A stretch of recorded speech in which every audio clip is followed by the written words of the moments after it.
Right.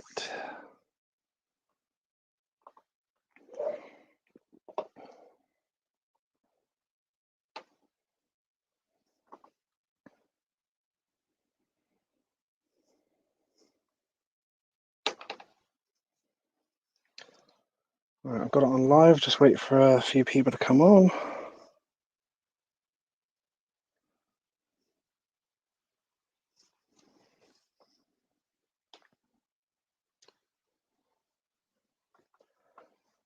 Right, I can see some people coming on. Hi all. Good evening. How's it going? Hi James. How's it going? Good, mate. Good.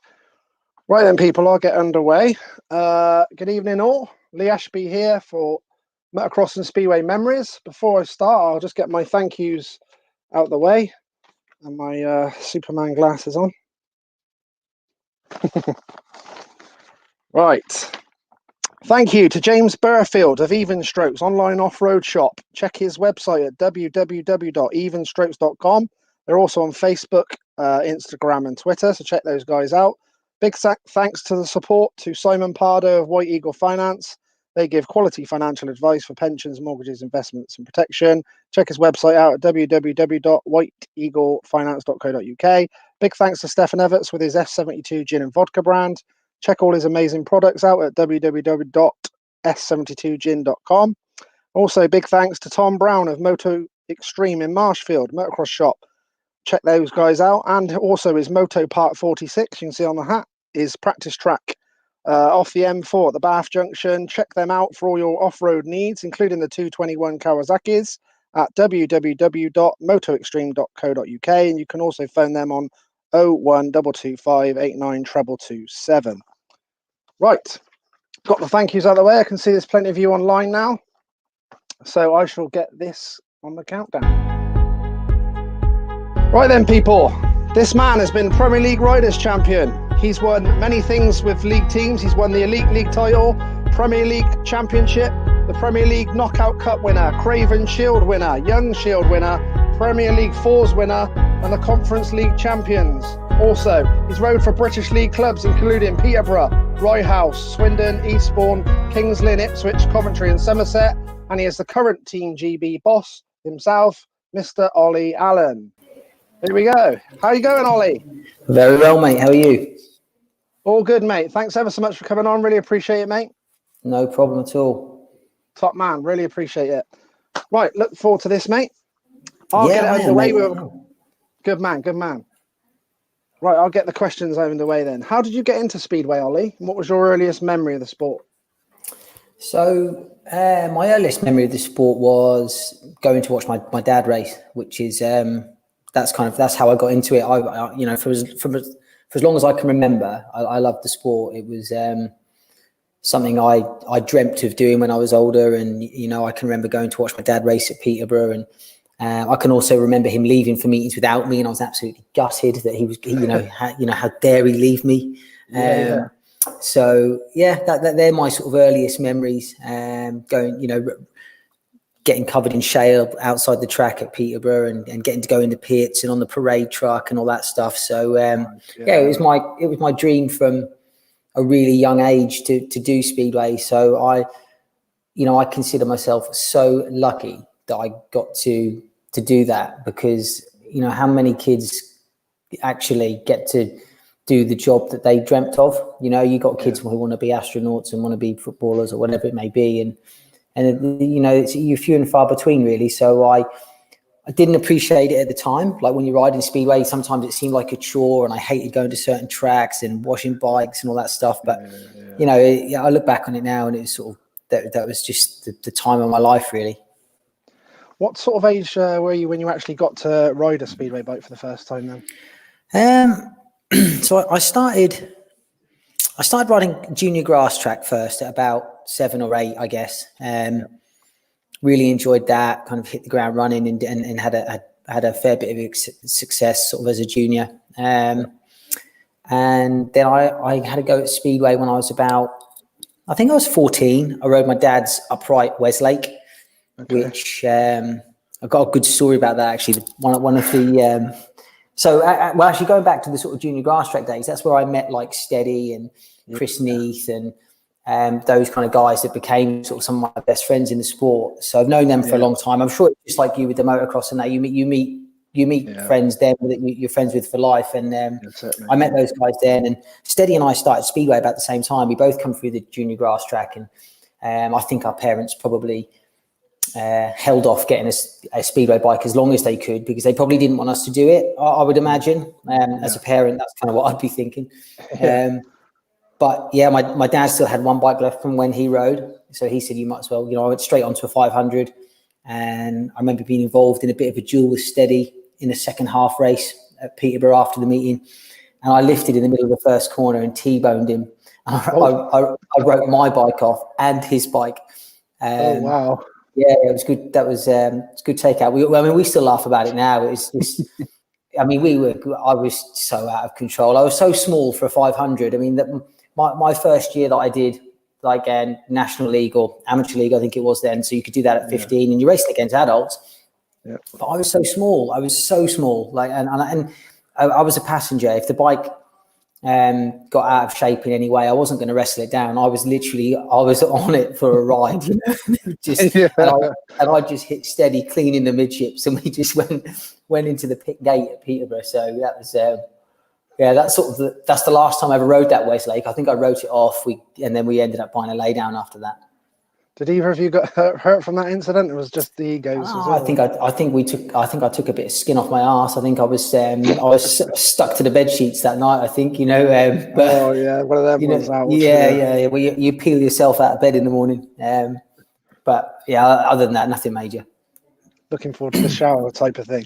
Yeah. Okay, what riders did you look up to and idolise when you were young, and why? And did you ever get to race any of your heroes or idols in Speedway? Well, when I was really young, I looked up to my dad. That's who I'd sort of pretend to be him. As I got older, I realised there were better people out there. Despite the stories he told me, there were better riders out there. So it was sort of.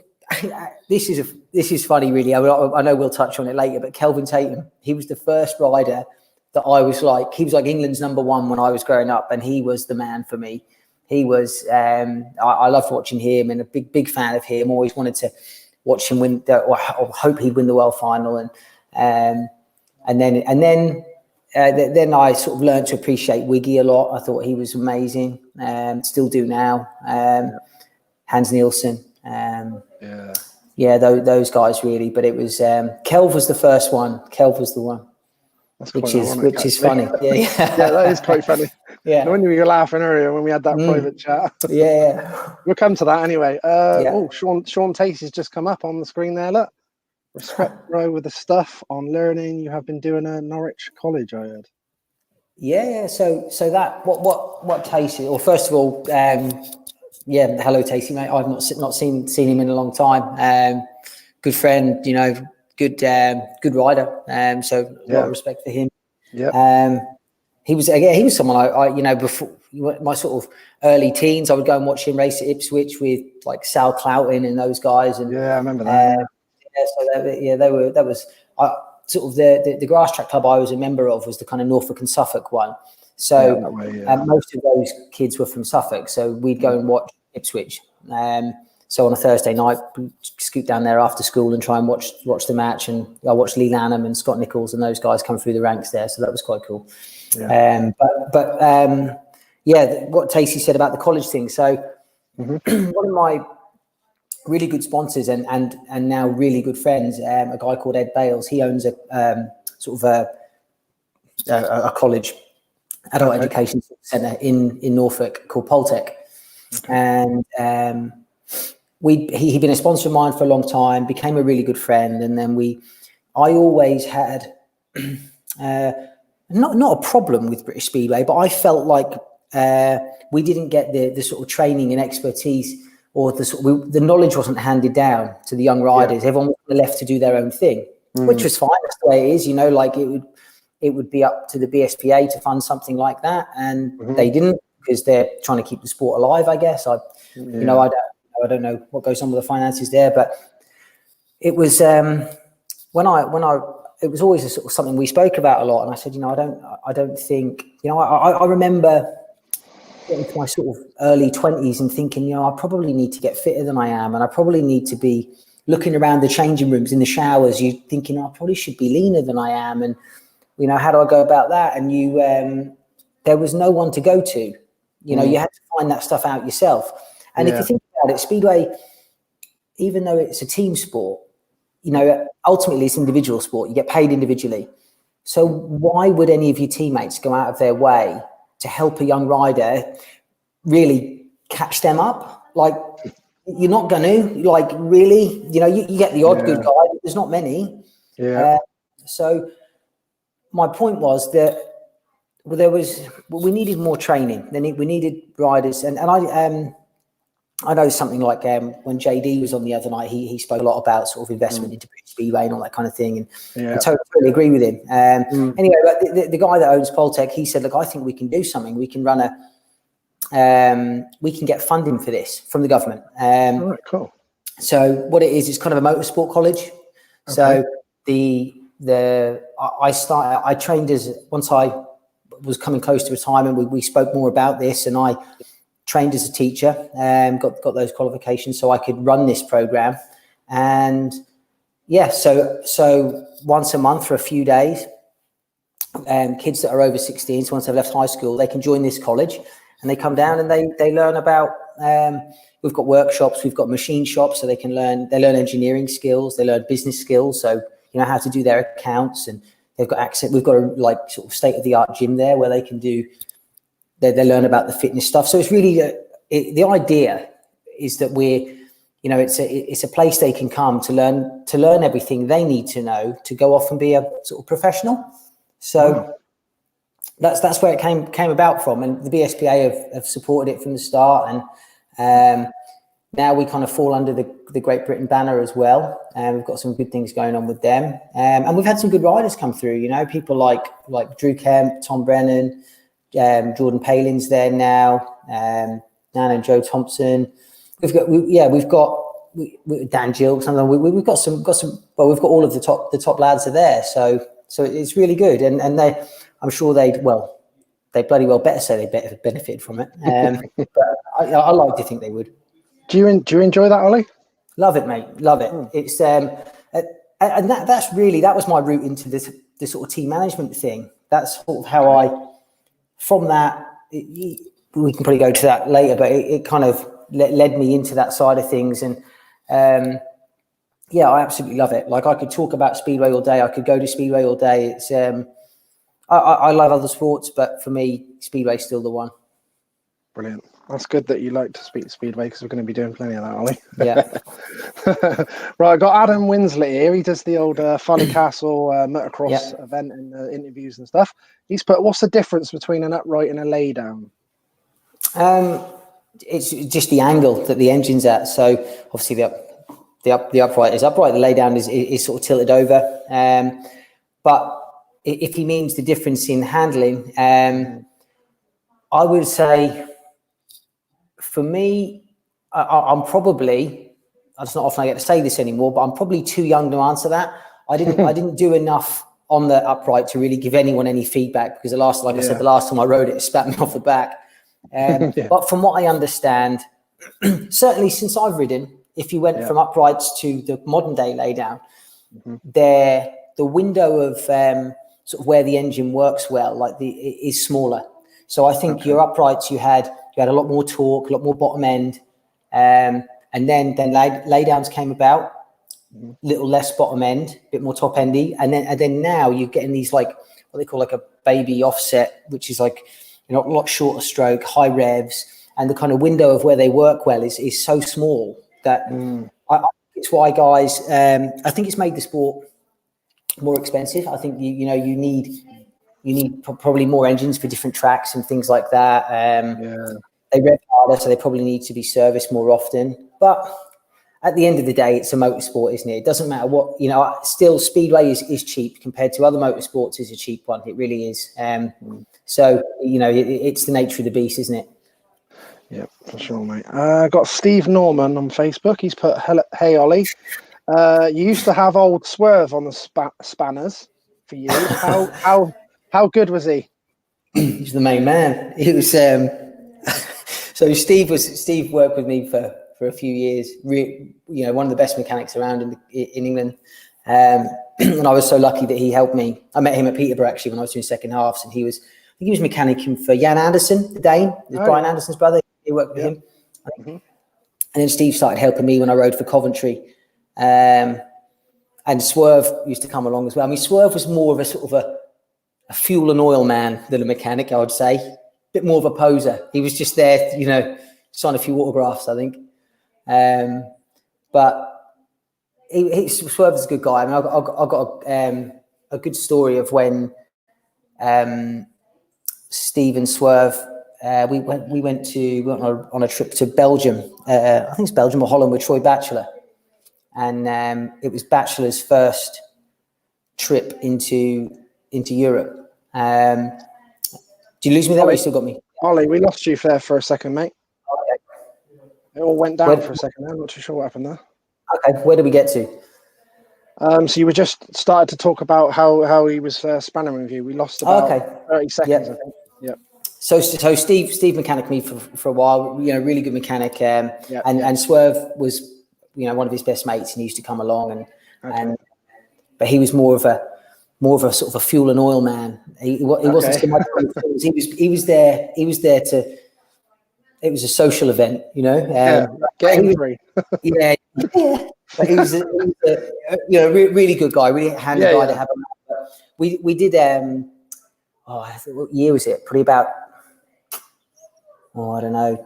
It was Troy Batchelor's first year in England. So I had an open meeting in Holland, and the promoter said to me, "Oh, can you recommend any good young riders?" And I knew Batch really well from Australia, so I said, "Oh, yeah, this young Aussie wants to come." So Batch chucked his bikes in the van with us, and me, Steve, and Swerve drove over to Holland. And when we were on the boat, he said Troy had never been into sort of mainland Europe before. He didn't, had never been on a ferry.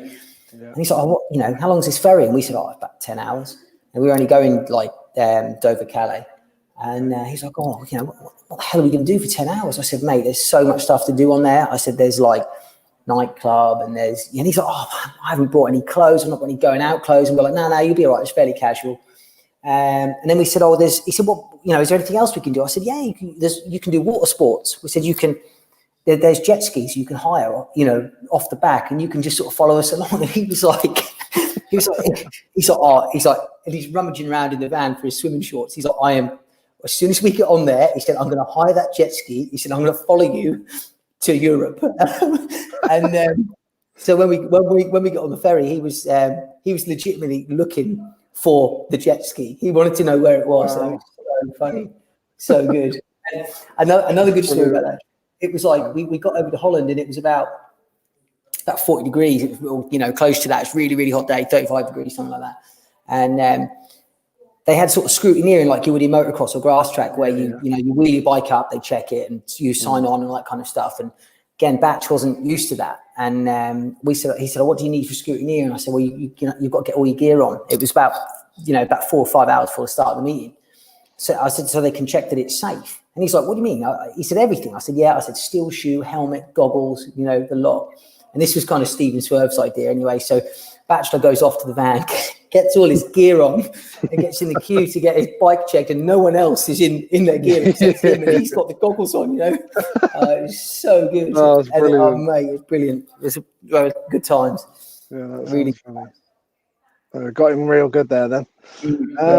Got on Alex Ketteringham. He's put, hiya mate, all good. Do you think we will ever get together again? Haha, Jaden says, hi Josh, we miss him. So Josh is my son, and Jaden's Alex's son, and they have raced a bit of motocross together. And my son done sort of a year of grass track, and he really enjoyed it actually. But I felt it'd be better for him to go into motocross just to learn more. I felt like he'd learn more sort of bike skills, I think. So he did motocross for a year, but by the end of the year, he just wasn't really enjoying it. But yeah, he got on really well with Jaden, so I'm sure we'll see him at a practice track somewhere, something like that. Got one on YouTube. I don't know if that's the Phil Morris. That's Big Phil. That's the Welsh wizard. GP Phil. Yeah.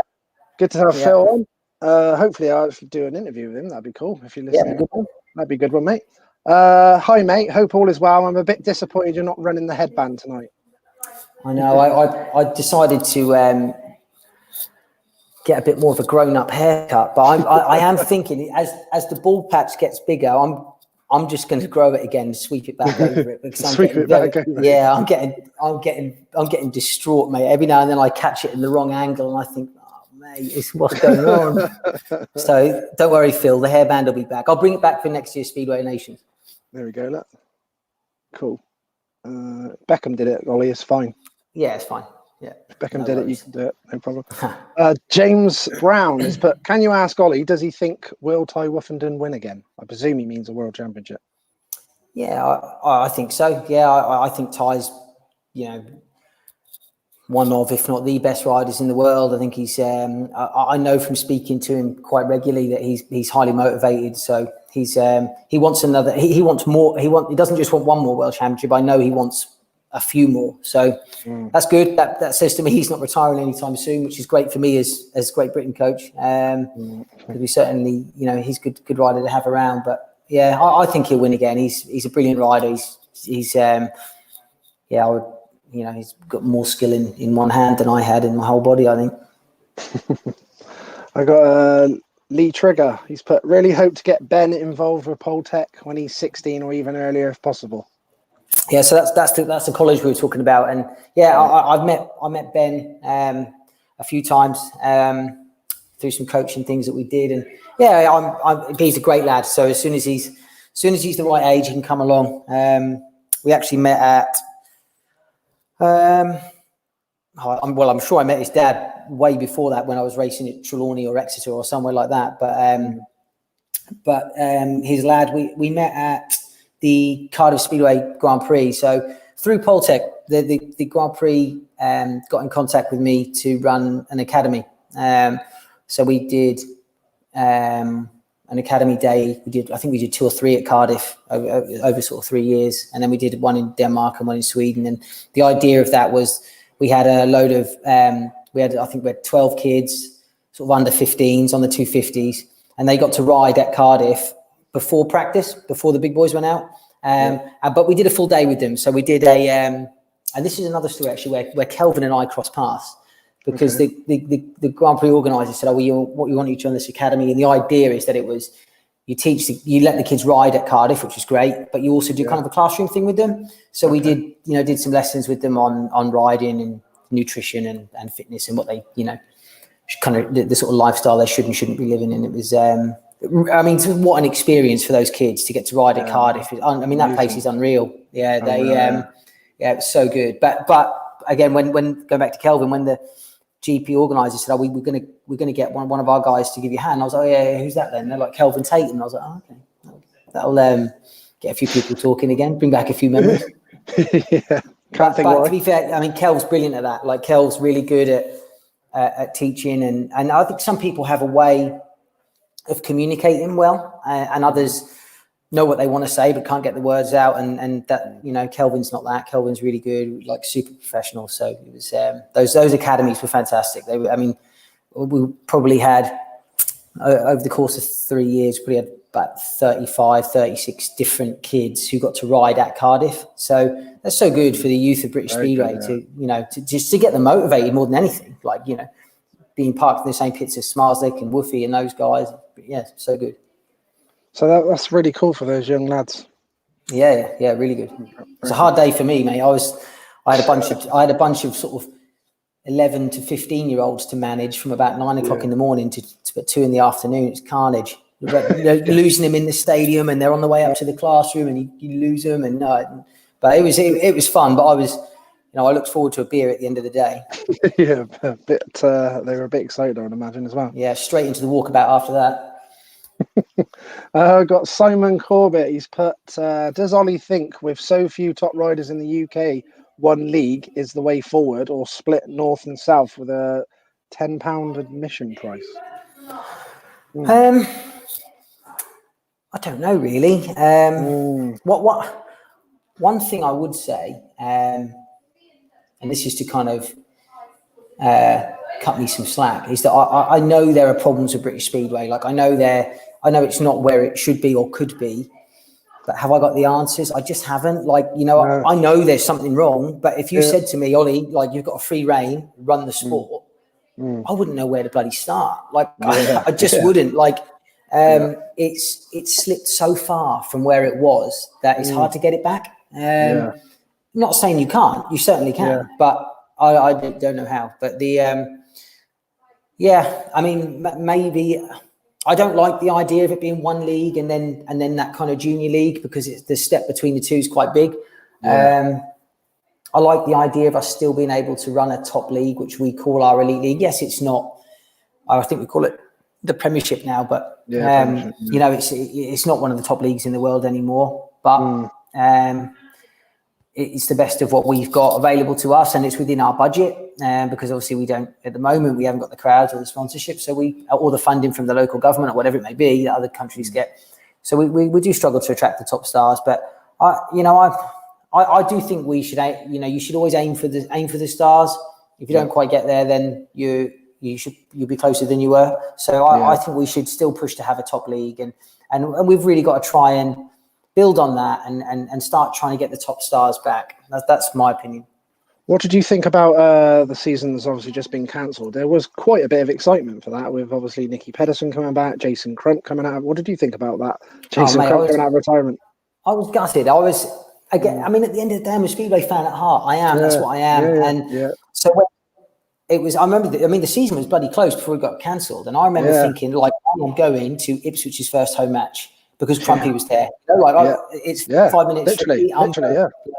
And, no doubt about it. And I was already looking at the fixtures thinking, when Nicky Pedersen's somewhere close, I'm going, because they're top draw names, and I'm all right. They're not at the level they used to be, but I don't care. And I like to think if I was that pumped about it, a lot of other people were. 100%. So it's such a shame that it got cancelled this year, because, you're going to lose Nicky next year. Well, you have lost Nicky because of that stupid rule that the Polish league have put in place. So you're not going to get Nicky, but you should get Jason, and that's great. But you've lost, because he's done a couple of meetings this year that were streamed. You lost that initial, sort of, I don't know, that sort of sell that he's there. But I mean, I'll still go for sure. Like I get on great with Jason, so I'll certainly go to Ipswich quite regularly, I think. Andy Hobbs, the Swindle man, he put proud of what Ollie has achieved. He's a great Swindle man as well. So am I, if he's got that boat. I'm proud of what he's achieved. I was going to say, when we're going on there, Ollie? I don't know. I wonder if he's still got that gorilla suit that he used to tear around in on that quad. Yeah, he always used to. Yeah, he loved the Western. He used to do the Western Beach race on that thing, didn't he? Yeah. He told me he used to hire him and then, trying to take him back after that. Can you imagine? Well, he's that tight. I'm not surprised. I know what Hobbs is like. But yeah, Hobbs is a good bloke. Like we obviously met Swindon years ago, and it's great to see. I mean, he was doing well for himself then, but he's obviously if that's his bloody boat, he's doing even better now. So it must be all that rent he charged those riders when they used to stay at his house in Swindon, I reckon. Yeah, definitely. Alex put, nice one. I've got my hairband in tonight. Fair play, why not? Sean Day's Tacey come back on and put, nice reply, bro. And respect for you doing that. In Europe on 65 two-strokes, learning in England, 1254 four-stroke. So slow and placid to the 65 two-stroke, and a 65 is so much faster than a 125 Honda. Surely the way to go in England, i.e. YZ85 KTM, 65, we're old school here in the small four-stroke. I know what he's getting at there. Like in Europe, they do tend to use the junior speeder bikes are two-strokes. But maybe. I do think one area we do let ourselves down a little. Well, no, we don't. Yeah, I suppose you do let yourselves down a little bit, is we don't have enough junior tracks. So when Tacey grew up, there was, the Mildenhall junior track, and I think he went there, and Sal Cloughton and Scott Nichols, Lee Danham, those guys, Ben Howe, they all came through there. By the time I got into Speedway, that track was gone. I'm a big believer in you learn to ride on the little tracks first, and then you progress to the big ones. So you sort of learn to go you learn to go slow and what I mean by that is you learn to turn the bike and then you learn to go fast. So that's kind of how I think it should go. So Tacey's got a point, but I do like the little tracks, and I do think they are good for learning on. Do you think some of the riders where they sort of stayed on the small tracks and then didn't ever go somewhere where they should have gone on a bigger track? Like say, let's just say like I don't know, Lewis Bridger that stayed at Eddie Kenny. Yeah, totally. I know exactly where you're going with that, and I totally agree with you. I think you can spend too much time on it. So Eddie Kennett grew up on the junior track at Eastbourne, and rode at Eastbourne all the time, and you can become a little bit too sort of British league, like your style becomes used to the British tracks. And I think it's important I think you learn to turn first, and then you need to get abroad as soon as possible and spend as much time out there as you can. If you look at Robert Lambert's a good example of someone who's done it right, and not everyone is in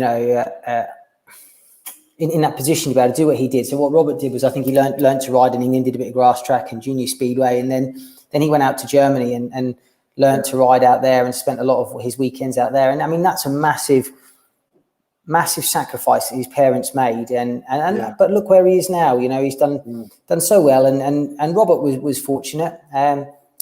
Like I was fortunate. My parents did everything that they thought was right for me. And a lot of kids, not everyone's in the same boat, are they? But I think Robert did the right thing. He can turn, but he's spent enough time in Europe now that he's learned to ride fast on the big tracks. And at the end of the day, I mean, JD said it on his chat, like you have to be good in Europe these days. Like even when John was riding, it's the same. There's more money there. There's more. You've got to sort of get used to those tracks early and put some effort into that. I know for me, I think I was probably young 20s when I got my first contract in Poland, and as soon as I got paid that sort of money, which, don't get me wrong, it was nothing like the top guys are earning now, but it was a lot more than I was getting in England. As soon as I had a taste for that, then my sort of, it's a shame to say it, but my if I had to pick a league to focus on, then that was the one. And I made sure that my better bikes were there and things like that, because I earned more, and I'm probably guilty of, I was a bit too much about taking the money out of the sport. So I wanted to go and earn good money and then put it somewhere else. I maybe should have reinvested a bit, but as soon as I saw where the money was coming from, and I knew where to earn it, that's what I wanted to do more of. So I was, but I think it's really important the young riders now learn to go and ride abroad. And that's something we push with the Great Britain team. We try and get those guys, under normal circumstances, our under 21 riders would have had a lot more experience in Europe this year, because we'd have found them open meetings, and I had found them open meetings, and so had Neil Vatcher. But a lot of them were cancelled. But that's something for next year, and it's important that we don't. I don't want young English riders who've got a lot of talent to make the same mistake that some other English lads have in the past. That's how I see it. You're certainly putting a lot back in now with all the things you've been doing, mate. So it's been spot on. Thank you. Fair play. Tommy Allen. I knew he'd come on here. Yes. Seen more of you on here than I have at work today. Been elusive, have you, Ollie? Question. Who do you think the best Allen Speedway rider was? Dave Allen, Tommy Allen, or yourself? I'll put them in order for him if you want. It goes me. Go on, do it. Yeah, it goes me, then the old man, then him. That's how it goes. and that's the order of who does the most work throughout the day as well. Me, then the old man, then him. That's how it goes. At least you're on the rostrum, Tommy. Yeah. He's top three. Bad news is there's only three. Yeah, that's right. Fair play. Thanks for coming on, Tommy. I'm sure he'll be back. He'll be back. Yeah, he'll be back. Right, Gary Eden. Ollie, good evening. How are you and Paul getting on selecting riders for Team GB?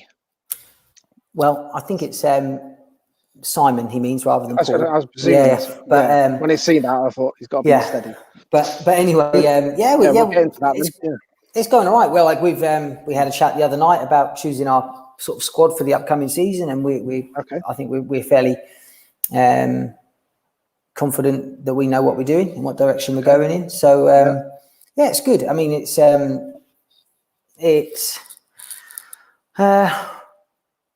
we take a lot of pride in, and it's not something we sort of take lightly. But it's also we want to look forward. You know, we're trying to. I don't want this job for sort of 1 year or 2 years. I'd like it for longer than that, and it would be nice if when we leave that job that Simon and I have left Great Britain in a better place than it was, or certainly the Great Britain Speedway team. So we put a lot of thought into it, and we both really enjoy it. And it's an excuse for me to ring steady probably every other day. So that's, how did it actually come up? While we're on the subject, we'll get right into it. How did it actually all come out then, Ollie? So Rob Painter, who took over the sort of, I suppose, the Great Britain franchise from the BSPA. I think they're BSPL. I think they're called now. So they Rob Painter took that over. Rob had been a good friend of mine for a long time. He knew the work I'd done with Poltec, and he'd seen the work I'd done at the academies as well. So he was sort of interested as soon as he took over this, let's call it franchise. Then he sort of approached me, asked me if I was interested, and I said I was, and then negotiations went on from there, and we decided that probably the best way to do. I mean, I believe to do the job properly, you need to spend time with everyone in your squad, and certainly those that are going to be involved in any team events. You need to get to know the riders, and you need to know how they work, and you need to help them and coach them and encourage them. And that takes a lot of time, because I want to be able to see as many matches as I can in England, and I want to go abroad, most weekends to see them race over there. And with running the sort of family business, because Tommy doesn't do any bloody work, it's hard, It's hard. It's hard to carry the business on your shoulders. So anyway, we decided that sort of having two people in charge we could spread ourselves a bit more, and we could spend our sort of time more wisely, and we felt we could do the job better. We felt we could be more thorough with two of us. There will be people, I'm sure, that think you might have problems with two people making decisions and stuff like that, but we're a year in now and we haven't had any so far. So is that cool for obviously bouncing ideas off each other and all that sort of thing? Yeah, definitely. And when things go wrong, we can point the finger at the other one, can't we? So that helps. Yeah. I'll say steady, that's his choice. But yeah, it does. It is good for bouncing ideas off, and it's nice when you both come up with the same idea as well, or both agree. Like that's because that gives you a bit more confidence that you've made the right choice when you're thinking the same thing, which is often the case. So it's good. And I mean, Steady and I, we've been friends since we met at a Yorkshire grass track when I was about probably 9 or something like that, 9 or 10, and from then on we've been really good mates. Spent loads of time together. Went to Australia together when we were 17. Went on our first lads holiday together as well. That was an experience. So we've kind of grown up together really. So it's really cool to now be doing this job with him. Yeah, I was going to say that must be very cool. Like a couple of lads going through the pit gate fence at Peterborough to run in Team GB together. That's very cool. Very cool. Yeah. Very cool, mate. Brilliant. Right, I got Paul Renault. He's put. Well, it looks like we're getting into this subject. Here we go. Here we go. So, speaking of Calvin, he's put. Did he ever apologise for that incident at Swindle? We were going to discuss this, but we'll get into it now. Anyway. Yeah, we both did. We saw each other at Peterborough. I think he was commentating on a match at Peterborough. I think it was like the next week or 2 weeks later, and I was in the meeting and he was commentating. So he pulled me to one side in the pits and we had a bit of a chat. And I think it was a massive mistake, probably from both of us. It was, Kelv said he was pretty pumped up because I think he'd been commentating for a while then, and that was his first match on TV since being an announcer or whatever. So I think he was getting a lot of shit from the sort of cameraman and all the staff at Sky was saying, So he was pretty amped up, and then and I think it was the first time that I think I've been on TV before doing Elite League matches, but this was my first time on TV as a number one, like in the Premier League or what second division, whatever you want to call it. So I was pumped up as well, because I've got my mates going, oh, you tell me, you get all these points in the Premier League, let's see it. I was like, right, okay. So I knocked Kelvin off on the first bend, and I think we had a few words after that. I probably could have. I certainly could have handled it better. What I said to him, because I think that just revved him up even more. And then, obviously the rerun of the race, sort of similar thing happened on the first bend, but he stayed on. And then after the race, it kicked off at the pit gate. But it was handbags at dawn, really, more than anything. There wasn't no punches thrown. So if I remember right, didn't he have a cam on his helmet? Yeah. Okay. So there was one punch throw. Okay, there's a little one. More of just about to say. Yeah. Just a little jab. Come on, Ollie. Just a little one. But it was. I mean, it was. I remember the Swindle crowd going mental. Yeah, it was I'd been I was there. Yeah. There were kids climbing on the fence, weren't there? On the home straight. They were climbing up like the chicken wire. Like, it was crazy. And I mean, Swindle get good crowds now. We were getting good crowds then, and we had a good team, like an exciting team, and they were good times. I love my years at Swindon. Really, really good times. But it was funny, so funny. And what was funny was, obviously Kelvin apologised to me. We apologised to each other at Peterborough, and that was kind of drew a line under it. But that's good. There was always the kind of there's always going to be a little bit of tension there. And we, at the end of that season, Ivan Major was promoting. I spent a few winters in Australia, and I got to the stage where I got on really well with Ivan, and I'd go and stay with him and stuff like that. And he was promoting the last round of the World Long Track Championship in New Zealand. And he said to me, and I'd done a load of his long tracks out there. They're the only long tracks I'd ever done. I'd never done them in Europe, and I'd always done all right at them. And he said to me, like, I want you to be wildcard in New Zealand. And I was like, bloody hell, Ivan, like, I've not done these boys, like, you had like Gerd Riss and Kelvin Tatum, those guys. And I'm like, they've been doing long track all year. Like, I don't know. And he's like, no, you'll be okay. You'll be okay. I'll sort of back you. I'll get you in if you're up for it. And I was like, all right then.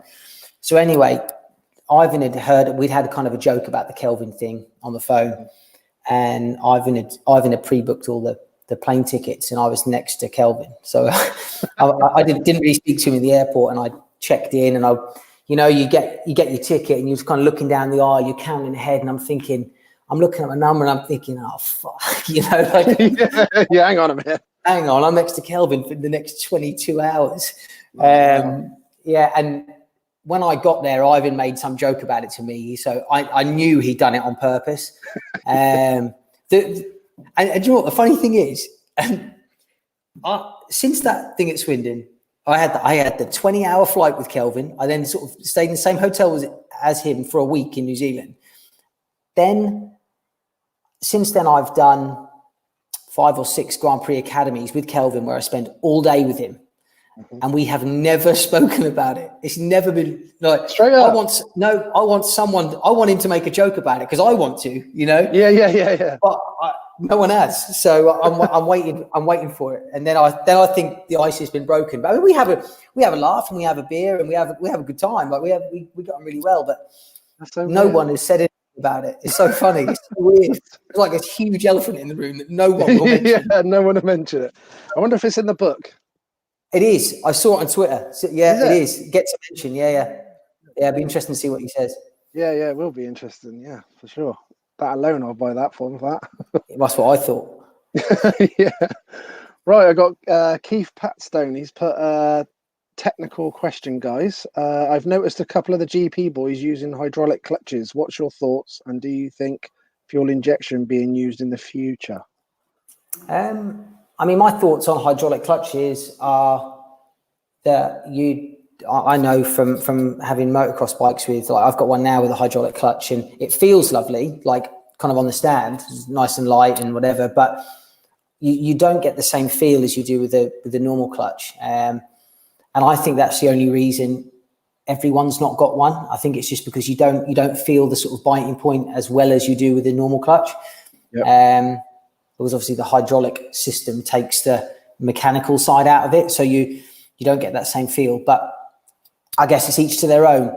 I don't think I was always someone that was so fussy about my clutches that I wouldn't use one. I don't think, because I wanted to sort of feel it more. As for fuel injection, I know this. I think Karga's working on it. I think Karga's got something like that. Yeah. I was. Me and Steady were in FIM sort of meeting with there was Eric Gunderson and Hans Nielsen there, and they were talking about the sort of development that was going on in Denmark at the time. And I'm sure they said Brian Karga's has developed a fuel injection. At the moment, the FIM don't allow it, which is, I would imagine, is because of cost. But would it be a bad thing? I mean, it's progression, isn't it, for motorsport?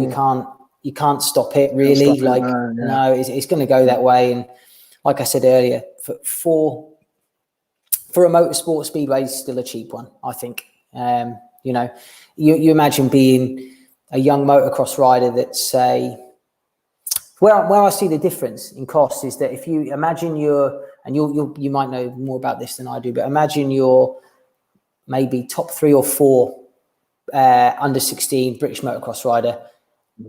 Your next year when you turn pro, you're not going to earn any money unless you're not if you're sort of on the fringes. If you're the top guy and you're winning everything, you might get picked up by a factory and you might not have to pay for your ride and you might be okay. But in general, you need a sponsor or a parent to back you with X amount of pounds to get you into a team, and then you slowly climb the ladder.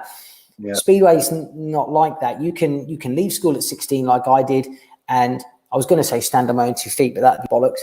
Because I was living with my mum and dad. But but I was earning money to pay my own bills. Like I couldn't have bought a house at that point, but I could fund, getting my engine serviced and buy clutch plates and you slowly climb. You can earn a little bit, and I think that's the difference between sort of say Speedway and motocross and road racing. I think is even worse than motocross for that. For pumping money in, So that's very true, mate. Yeah, without a doubt. Okay, we've got Shane Childs. Yeah, legend. With the ridiculous rules coming out of Poland, do you think the riders have a case for restriction of trade?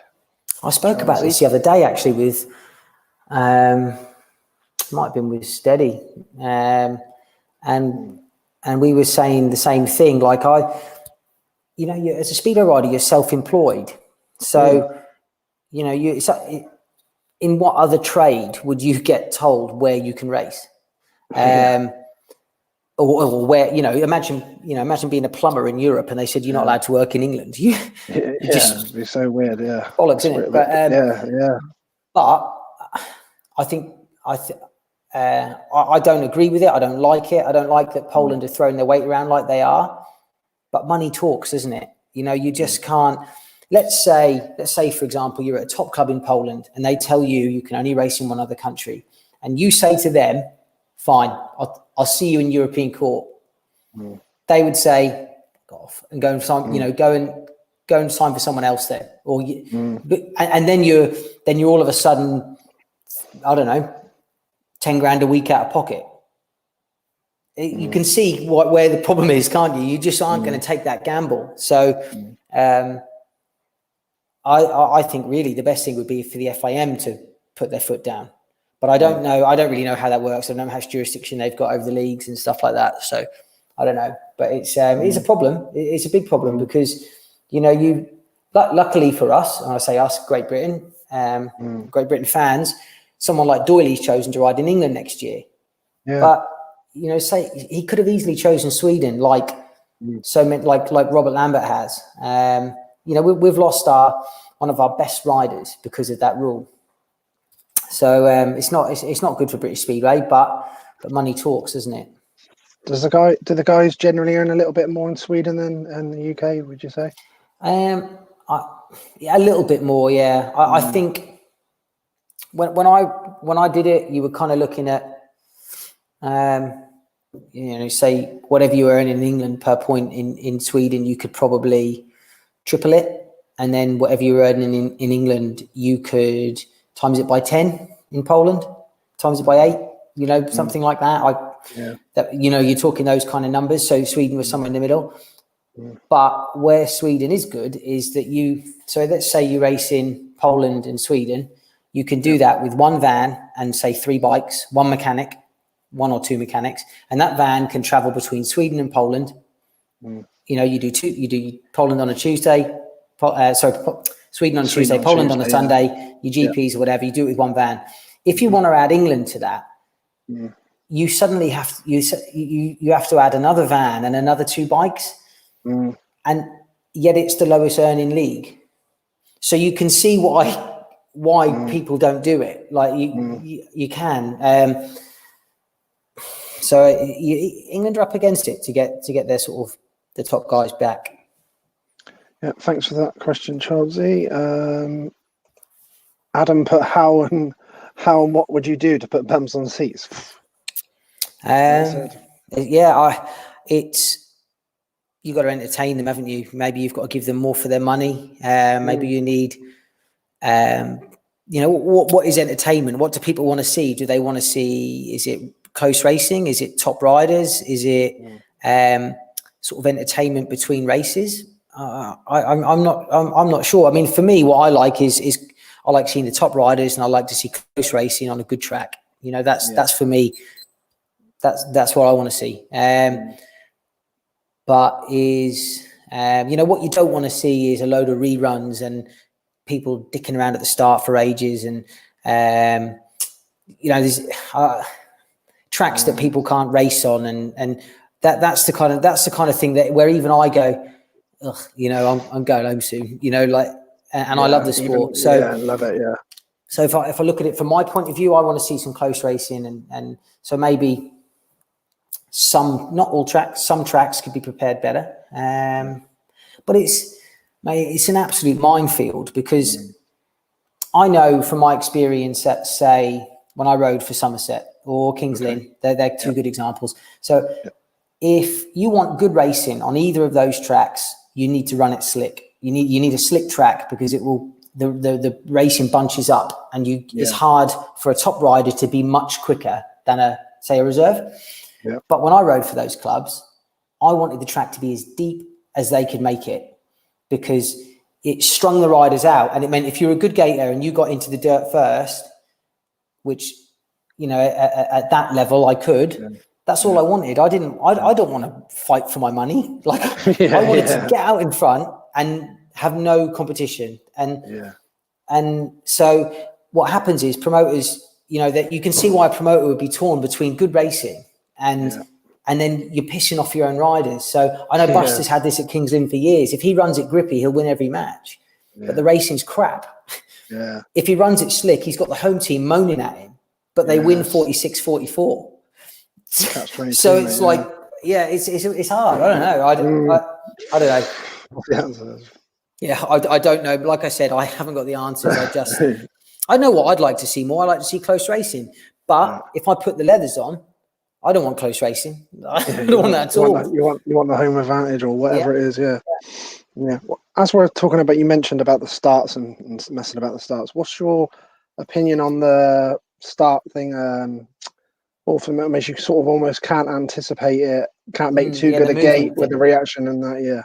I'd rather that you were allowed to roll. I thought if you watch the starts from the 80s and 70s, I thought it was great. I loved that, and I would have loved that. That would have been up my street. I think it's more entertaining. I think you don't get all the reruns and all that rubbish. So, of course, you'll have riders come on now and say, look, we rev it too much and we burn our clutch out. And you might do, but what would happen is you'd have to change the way you gate. You'd have to change. If you're allowed to do a roller, you'd have to rev it less. It'd probably do the motors better. They'd last longer. I think most of the damage that riders do to their engine is on the start line when they're, full gas and there's no load on the engine. So I'd like to see movement. I'd like to see, you can move, you can touch the tapes, just don't break them. I think that would be, I'd like to watch that. That'd be good.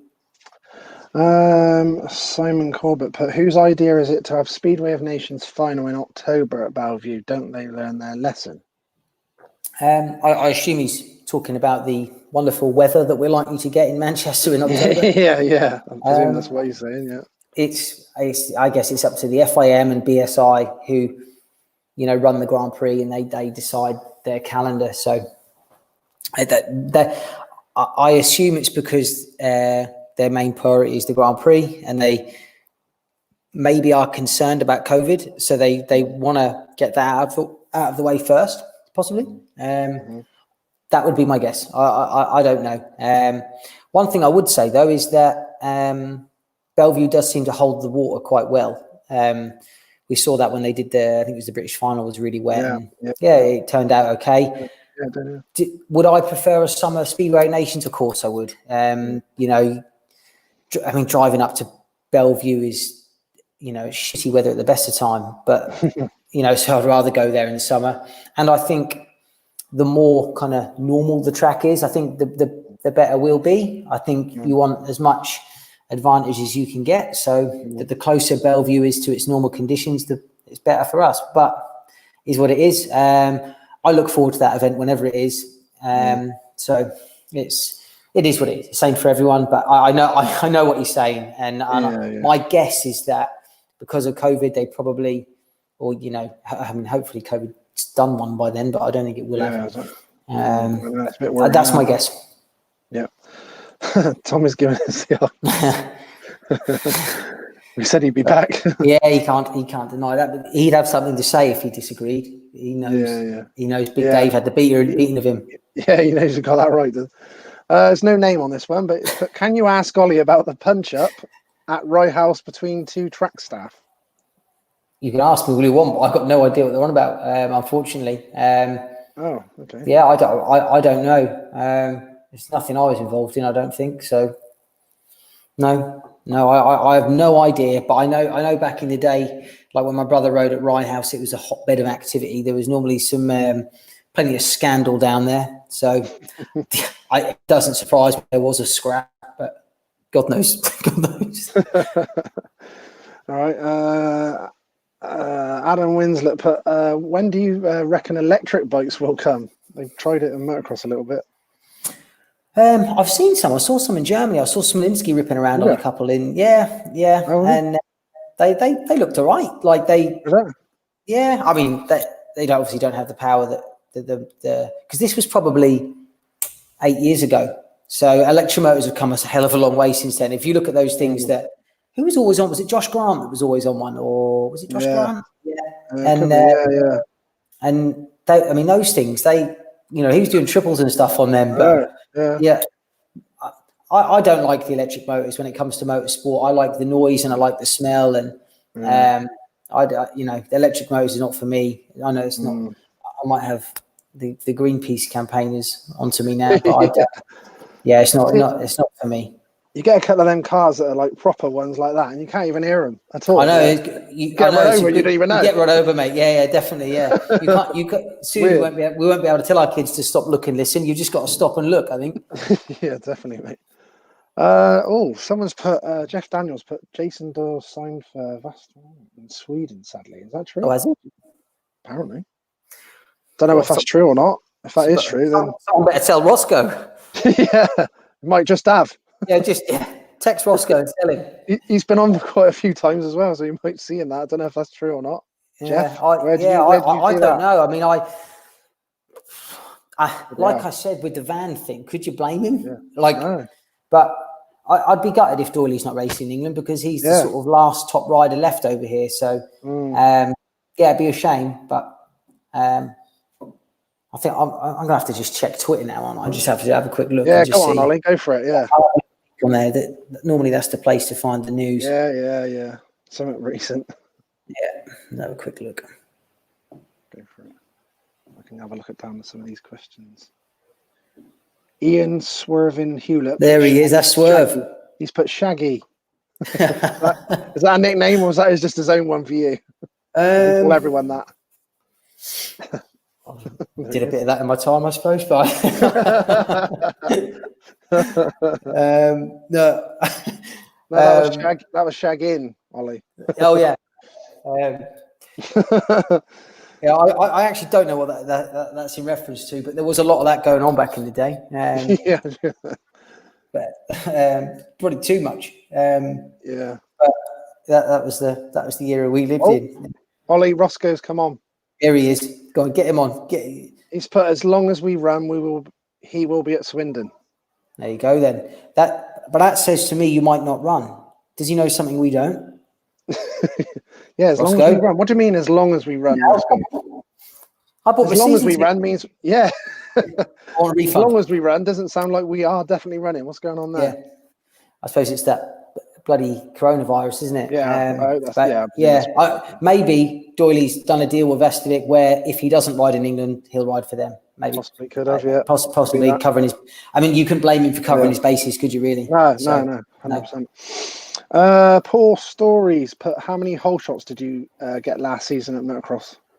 Every one of them, mate. Every one of them. I haven't missed a gate yet in motocross. I love the whole shot as well. Yeah, but I mean, I can't ride for shit, but I can. But you can pull the whole shot. But in all fairness, when we say whole shot, you know, I am in the B group. You know, after qualifying, I'm in the bottom end there. So, I didn't know you were dabbling in the motocross. Yeah, I didn't when I was when I rode Speedway. I did a little bit of motocross, but yeah.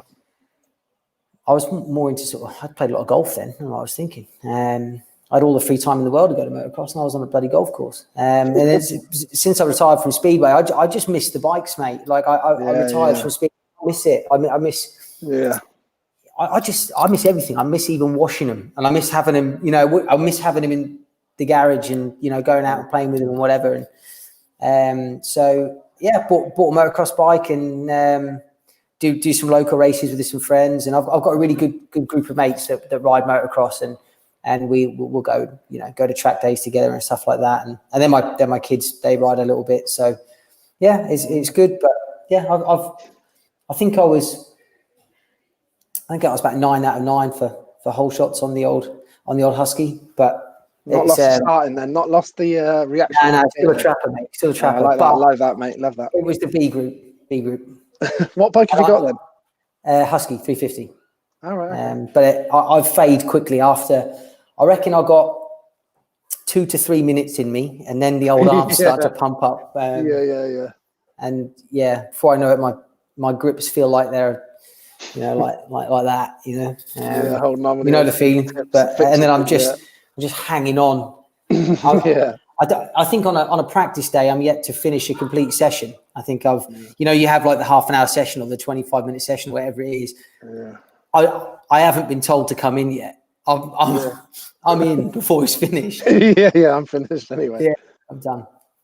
Yeah, I missed the 4-stroke area, so I've finished on a 2-stroke. So it's 20 years, mate, and I'm thinking about dabbling, and now I'm thinking, do I really want to hang on with fingertips? No, they are good. Like what I like about it is you don't have to be in the right gear. You just, you know, I like. Yeah, I've heard about that. Yeah, I just trundle around in third gear. Like I just literally it pulls from nothing. Beautiful. No slip in the clutch, nothing like that. Just nice and easy to ride. But the only thing is, I'm not sure. I don't think I'll do any more races. I've hurt myself a couple of times, so no. I'll probably do a bit of. I'll probably do a bit of. I've done a couple of like 2-man enduros, and I really enjoyed those. And I'll probably do some more of that next year. Thing is, I get too excited. You put me on a start line, whether it's Speedway or motocross, whatever. Yeah. I get so pumped up. It's just, just like I can't. I try to take it down a notch, but I just, especially for the first lap, I'm just loving it, and I'm just so crap at motocross that I just go in one way. So it's time. I think enduro maybe for me. Fair enough. We've got Spencer Botley on YouTube's put, Ollie, long-time fan. What other sport would you love to have excelled in? Or did you excel in others, Ollie? It's good. I was a good swimmer. I was like county standard swimmer. Yeah. I did. I swam for my county and sort of competed nationally for that. But to be honest, I never enjoyed it. I fucking hated it. My dad used to drag me to swimming. Yeah, oh, mate, staring at the bottom of the pool for an hour and a half. You know, I was in my teens. I was like, I used to train 4 nights a week, a couple of mornings a week before school, or a morning a week before school. It was just seriously got in the way of my social life. But my old man made me do it because he knew I wanted to go into Speedway. So he was like, well, you can be as fit as you can, you know, get as fit as you can be, and I'll support you. So that's why we did it. But I can't say I enjoyed that. I quite liked football, you know, played that locally. But, you know, if I had to pick a sport to have excelled at, MotoGP. Oh no, Supercross would be good, wouldn't it? Supercross would be good. Like, you know, can you imagine winning Anaheim or something like that, or even just walking out there? That'd be pretty good. That'd be pretty cool. Yeah, the only thing is, I think they do have some nasty accidents, don't they? Like those a Supercross, motocross career doesn't last long, does it? You look at someone like Jake Nichols, the injuries he's had. I mean, oh my God, like I've had a few, but you know, that's a hardcore sport. And actually, I didn't realize how hardcore it was until I did a bit of it. Yeah. And you know, I learned even more about it when my kids started racing, because it doesn't. I grew up in a sport where you know a lot of rain offs and a lot of track work if there was one rut or a one bump or whatever. Yeah. That is just game on no matter what. Like I've turned up at a couple of motocross events with my kid, and I look at my mates that were maybe racing the adult class, and I'd say, this ain't on, is it? You know, I haven't got the bike out of the van. I'm like, I've got the Speedway. Yeah, this is off. This is off. Yeah. I was getting ready to go to McDonald's to get breakfast. And they're like, no, this is just be fine. Like, there's no problem. And I'm looking at the track. I'm walking the track, and it's nearly pulling my welly boots off. And I'm thinking, I don't know how you're going to get around here on a 50, mate. But, porridge. But they got on with it. Yeah. And those little kids, they're tough. They're hard as nails. So I've got a lot of respect for the motocross boys. Especially like even back in the days, they used to do like 45-minute motos. Oh, mate. Yeah, that's crazy. Gladiators. You get some guys doing more than one class, wouldn't you, sometimes? Yeah, jumping class in the British Championship, crazy. Those guys are tough. Like they really are. And but so maybe Supercross, something like that. I always think that looks cool. Big Supercross fan. I like MotoGP. I think dance player must be a pretty cool lifestyle, I'd have thought. Just on your no training down the pub all the time. Yeah, that sounds a bit easier. Roscoe more, wouldn't I, if I did that? You don't get hurt either, do you? No, not as far as I'm aware. Yeah, sounds all right. Stay warm and all that. Yeah. Right, I've got there's no name on this. Hello, Ollie. Hope you are well. Did you think Cardiff weekend would be better if they had a Speedway Nations meeting on the Sunday while all the riders are in town? Yeah, I actually think that's a pretty good idea. I've heard that thrown about before, and it would work really well. You know, if you imagine having the Speedway Nations on the Sunday after Cardiff, that would be brilliant. It'd be, you know, I think you'd have the same size crowd as you had the night before. Yeah. The majority of people stay in Cardiff on the Saturday night anyway, so they're there. You could well do it. I mean, there's obviously more that goes into it than that. You know, the logistics of it with, you know, running an event like that is huge. But it could work. And I think it would be a really good event. I think it'd be a good way of doing it. And it would be, I mean, imagine being a British rider in the British team riding at Cardiff. I mean, they'd blow the roof off. It'd be so good. Definitely. So, great idea. I'd love to see that. What was the meetings that used to be sort of close to Cardiff and British team? Was it Somerset did a pairs or something like that near Somerset used to do the pairs on the Friday. That worked. Somerset pairs on the Friday, and didn't Newport used to do one on a Sunday? Yeah. I think Newport used to run a meeting on. Phil Morris would know that. He was probably in it. Yeah, he probably was. Yeah, the old Welsh wizard. He was there. Welsh wizard. I was just about to say that. That's weird. The white line warrior, we used to call him. Yeah, like going around the white line. Right around the curve. Yeah. Then he'd fence you down the straight. That was Phil Morris. Come out wide out there, yeah. That a lot of events feed off the back of Cardiff, don't they? So Somerset pairs is well supported because of it, and the Newport meeting used to be on the Sunday. Roscoe has confirmed about the COVID, so there he goes. What he means, as long as obviously.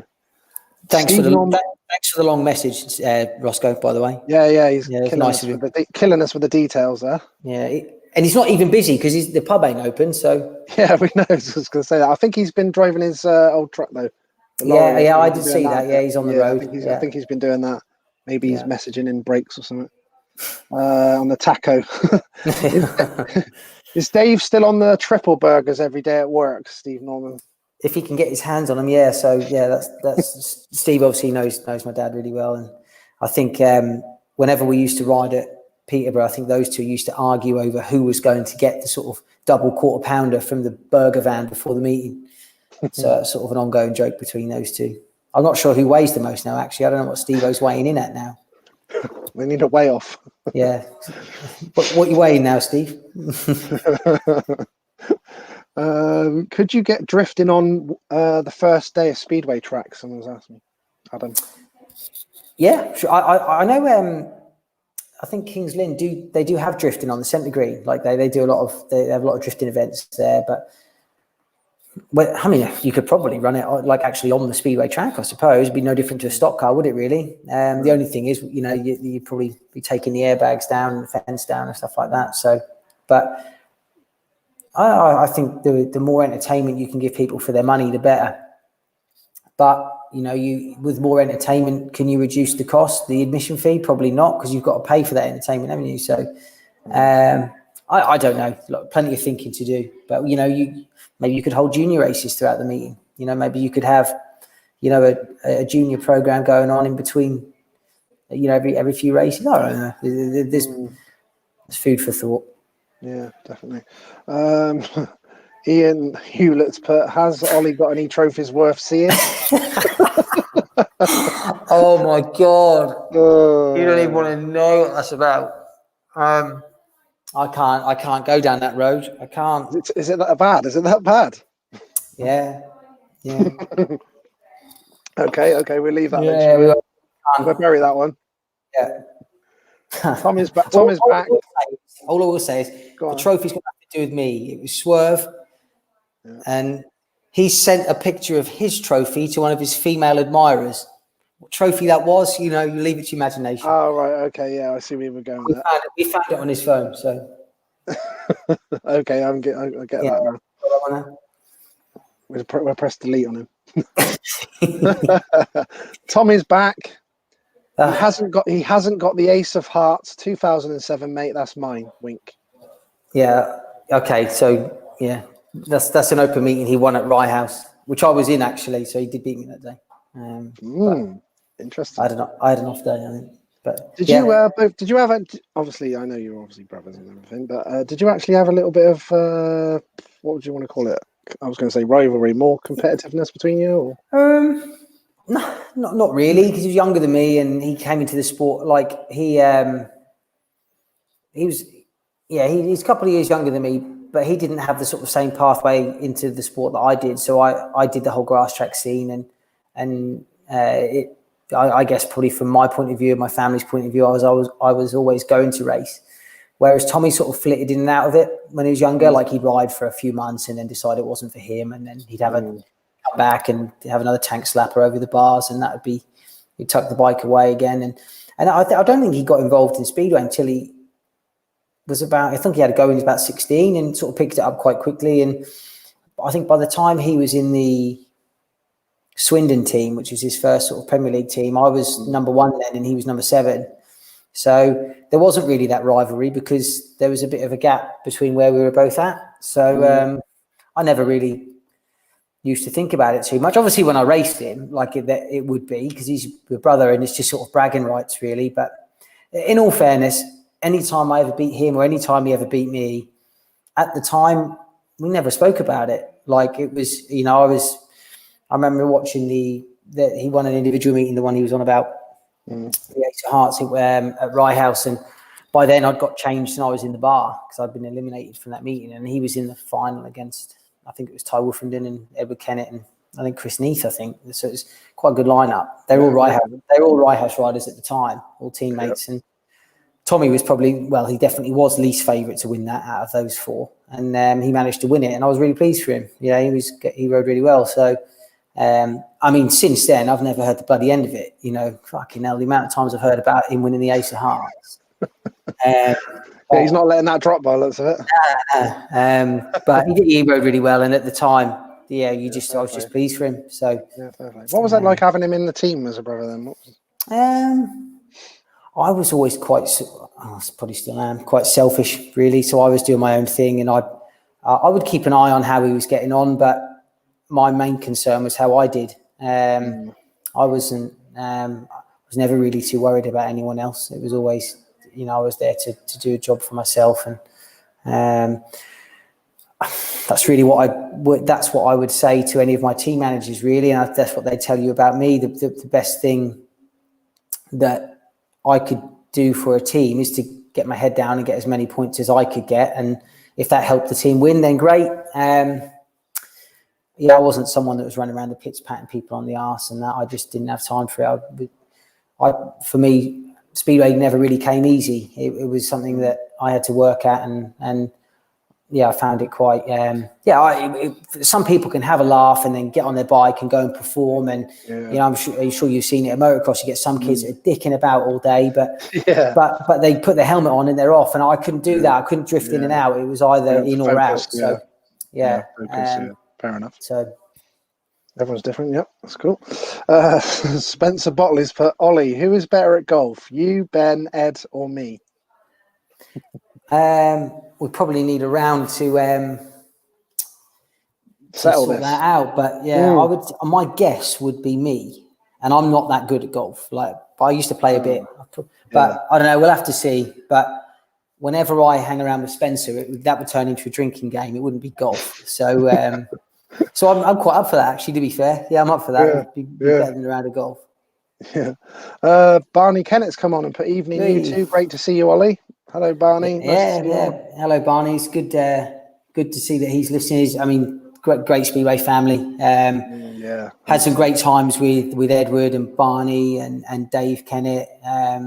Know those guys really well, and they're like family friends really to us. If I was down that their neck of the woods and you're in the shit, I could give Barney a call, and he come help you out. That's the great thing about the sort of Speedway family and the friends that you've got. Same if I was down your way and you're in Swindon, and there's people you could call and you could say, look, I need a hand or whatever, and it's nice, isn't it? It's nice that you can sort of travel the country or travel the world really, and there's people all over the place. It's good, and the Kennett family have always been good friends of ours. So.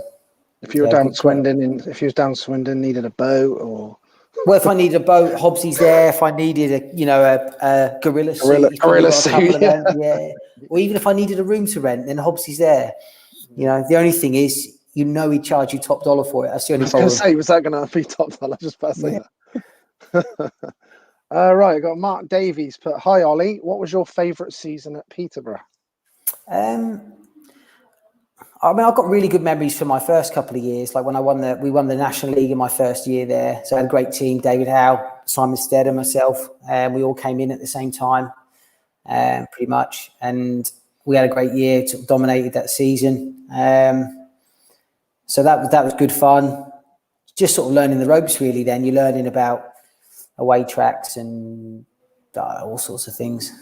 Women, bikes, good times really. And then I did the following year with them in the Premier League, and we won everything again that year in the Premier League. That was with Glenn Cunningham. You obviously know Glenn. And Glenn was amazing that year. So he won everything individually, and the team won everything team wise. So it was a good year. And then I think I did a year with Peterborough in the Elite League, and had an okay year, but that got spoilt by injury. Broke my arm halfway through the year. And then when I think that people maybe think I've ridden for Peterborough more than I have. For me, they've always been probably my club, them or Kings Lynn, because of the family ties to Peterborough. My dad rode there for a long time, and it's sort of where I started. But after my year at Somerset, so 2015, the year I retired, I'd done a deal to be at Peterborough for a couple of years. Had a really good relationship with the promoters there then. So with Jed and Lisa, and got really great with the team manager with Carl, and I was really looking forward to a couple of years, and then I was going to retire. That was the plan. started the season really well, did a few matches, and then dislocated my ankle really badly. And that was that. I retired. So I think that would have been my best year there. I think I would have absolutely loved it. I was at a point in my career where I was a bit more about helping the other riders and stuff like that, and a little bit less selfish. And I was really looking forward to that. And it's probably my favourite track in the country as well. So that would have been the one for me, but unfortunately it ended rather badly. So I was going to actually ask, I did have a question about that, about how you retired. Is that literally based on that you were injured and sort of had enough on that point of it, was it, Ollie? Yeah, I mean, at that point I had, I'd probably done about 9 or 10 years in Poland in a row where I'd been earning okay. I'd been burnt a little bit a couple of times with money, but in general I'd earned good money there. And I got to the point where that was fading a little bit. Like, they start to focus on younger riders, which is, you get that. And then I'd got more involved in the family business. So that was taking up more of my time. I'd always been just full-time Speedway. I'd never worked. I'd just gone just full-time racing. And I got to the point where I was working more in the family business, and had this crash at Peterborough, and I hit the fence, like my bike hit the fence, lifted the airbag, and my feet went in first, hit the fence because the airbag was up. And I just felt this huge pain in my ankle, and I just thought, I laid down on the track, and it's the first time I've ever thought, I don't want to get up. Like, no, I just didn't want to get up. I laid down. I thought, like, normally you hit the deck and you kind of wait a second and you're waiting for something to hurt. You're like, where's it going to be? And I laid there and instantly it hurt. And I thought, normally I'll be thinking, I wonder how long this is going to be. But I didn't. I just thought, that's it, done, like absolutely done. And I've never looked back and thought that was the wrong decision. I just knew there and then. It was a horrible injury. I knew I was in so much pain, and I thought I'd broken bones and dislocated things and whatever. And but this felt different, and until that point I'd never had a compound fracture where the bone comes out the skin. So I just thought that must be one of the, I've got one of them. That's what I was like, my bone's out. That's what I'm thinking. So they took my boot off on the track or in the ambulance or whatever, and I was expecting to see a load of blood or a bone or something, and there was nothing. I was under my sock, but I couldn't see anything. And then the doctor pulled my sock off, and then I realised that as I looked kind of down, sort of down my foot, if this was my leg, as I looked down my leg, my foot wasn't there. It had kind of pulled out and gone up alongside my ankle. So at the end of my shins, there was nothing there. My foot had just sucked up to the sort of right, and I sort of snapped and torn loads of ligaments in my ankle, and obviously I dislocated my foot, and they put it in on track. I remember the doctor saying to me, like, "Oh, we need to put this in now." And I was like, "No." I said, "You can't touch that." Like, I was in agony. I said, "You have to knock me out, or you have to do something." Yeah. And he's like, "No." He said, "Because you're where my ankle had where my foot had pulled up to one side, it had pulled the skin really tight around my ankle, the inside of my ankle, and my ankle bone was starting to come through because the skin was pulled so tight, and he could see it. And he said, like, if we don't put this back in now, you're going to have more of a problem because you're going to get infected and all this kind of stuff." So a couple of paramedics held me down on the bed, and this doctor literally just, I felt him pulling on my foot, and he just pulled it and dropped it in, and it sort of sucked back in. And the pain was kind of gone then. It was weird, but I was in bloody agony when he did that. In hospital for a couple of weeks then in Peterborough, and that was it, done. Yeah. It's not give you any problems or anything when you've been doing your motocross or anything like that? Not with motocross. I don't jump high enough for that, mate. I don't get any ankle issues there. I don't get off the seat, mate. So, but the only problem I have with it really is I used to do a lot of running. Like, I was always a decent runner.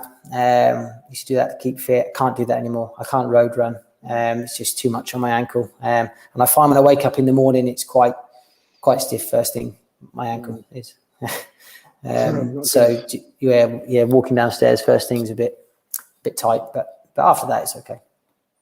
We need to revisit that Adam Winslet question about the drift thing, because basically I think what he was saying is, could you get a skid on if you signed up to the one-day Speedway training school as a beginner? Okay. Type of thing, yeah. Oh, yeah. I'm sure you could. Yeah. I think he's looking to do it, so he wants to know if you can get a Absolutely. I slide on. think those days are really good. Like I hear really good things about those, and great way to get involved. So obviously you don't need your own bike; they've got them for you. Turn up, have a go. Yeah, I think it's if you've got a little, as long as you've sort of ridden a bike before, you'll be okay. But they, He did motocross. He did motocross, so. Oh, we'll be fine then. Yeah, absolutely yeah. fine. Yeah. Okay. Yeah. Cool. Anyone who's done anything like that, it's no problem. You certainly would get a skid on. Yeah, you would. Just give it a handful, you'd be fine. There you go, Adam. Get yourself. Get stuck in, Adam. Once we get this COVID out of the way. Yeah. Paul Renault put Newport was the Welsh Open. That's it. That on the Sunday, the Welsh Open. James Wright. That would be James Wright. No, Chris Neath. Chris Neath's my favourite Elmside sponsored rider. So Elmside are a sponsor from Rye House Way, and they helped a lot of riders. They helped my brother and Chris Neath and James Wright, Edward Kennett. Who else? Stuart Robson. And yeah, huge supporters of the sport. Like, you know, they helped me no end. Like, they really helped me a lot when I first got involved in Poland, and I used a couple of his motors that were really good, and they kind of got me my breakout there. So good guys Elmside. But we also every year at the end of the season we had a like an Elmside holiday. So the guy from Elmside's got an apartment in Tenerife, and he'd take his kind of sponsored riders out there for a week. And I mean, that was absolute carnage. You can imagine. It was just, you know, massive blowout at the end of the season. And I've seen James Wright in some serious conditions, like, you know, just kicked out of taxis and crawling back to the apartment. And just brilliant times. You know, just sort of stuff you can do when you're that age. Yeah, I enjoyed James Wright as well at Swindle. Yeah, good rider, really good rider. He won the Premier League riders as well. I was just about to say that. Yeah. Just about to say that when you said that. Yeah, good rider. He did. Yeah, he did very well. He was a good rider. Yeah. See Charlie as well. He's gone on and won the British final. I mean, if you'd have told me that about Charles a few years ago, I just wouldn't have believed it. You know, I rode with him at Somerset, and I think he was reserve that year. And in the space of 5 years, he's British champion. I mean, good on him. Yeah, you know, fair play, fair play. But I always thought James was the better one when they were growing up. I mean, he was. I mean, James. Yeah, he was. Yeah. Yeah, James stood out. But James drank too much beer in Tenerife. Off, I think. The Elm site, that was like red and blue, and it was quite. Red, blue, and white. Yeah, we all had the same covers and guards and Kevlars and that. And smart, really good bloke, Keith from Elmside. He was helped us a lot. Got Peter Jeffrey. Hey, I remember Peter. Hi, Ollie. Good luck with the GB job. I think I was similar to you with regards to retirement. Your body certainly tells you. Yeah, it does. Yeah, I remember Peter from Exeter. He's bloody good rider around there. Like Swindon, we'd race them 2 or 3 times a year. You'd have like different competitions, and we always seemed to be against Exeter or Newport. It seemed like, which from Norwich was a bloody long drive. But Exeter was one of those where they were sort of known as a team that weren't very good away from home, but they always did all right at Swindon because I think it was a big fast track like Exeter, and so we used to have some good matches against them. Like Colsey was good when there was Graham Gordon. They had a good side. They were good time. I mean, what great guys! Like I'm sound really old now, but I don't think you get the characters now. Like like you knew that Exeter side, like you knew it was made up of the same people every year, and you could go in the bar with them after the match and have a beer and a chat, and tough team though. But I remember Pete really well. What did you think of because obviously a lot of people were quite scared of the Exeter track, weren't they? Especially the way riders with the steel safety fence and all that. Yeah. What's your thoughts of it? I won my first ever race there actually as a Peterborough rider when I was 16. Went there and won that. But I I was a bit daunted by it because when I was 16, I was too small. I was sort of too small for the bike. I just wasn't boss of the bike. Like I was a bit of a passenger really. So you sort of rely a lot on maybe throttle control, and you can't sort of handle the. I look back on it and I think to how I used to ride, and I didn't have full control of it. As I went there, as I got older and more experienced, I absolutely loved it. Like it was a really good track, and I was just hoping that I could hit the front because it was so hard. You couldn't pass there very well. You certainly couldn't pass an Exeter rider. I think if you were an Exeter rider, you could pass an away rider. Yeah, but it was hard to put those Exeter riders. The kind of Exeter riders would ride in the right line, but they could do it slowly. They didn't have to go particularly fast, and they just get in your way. And I just was desperate to hit the front because I just wanted to open it out and just go for it. But that was further on into my career. Certainly when I was younger, I was just happy to survive. You kind of the weird thing about Exeter compared to other tracks is that where the pits were parked were on the back straight. So, and you could stand literally up against the fence to watch. You know, you'd stand a meter away from the fence, and you'd just see these people come past. Like, and I remember thinking, watching Heat 1, thinking, you know, whoa, like, and they'd like Colsey would come like bouncing down the back straight. Yeah, literally. And I'm thinking, oh my God, like, how am I going to get around there?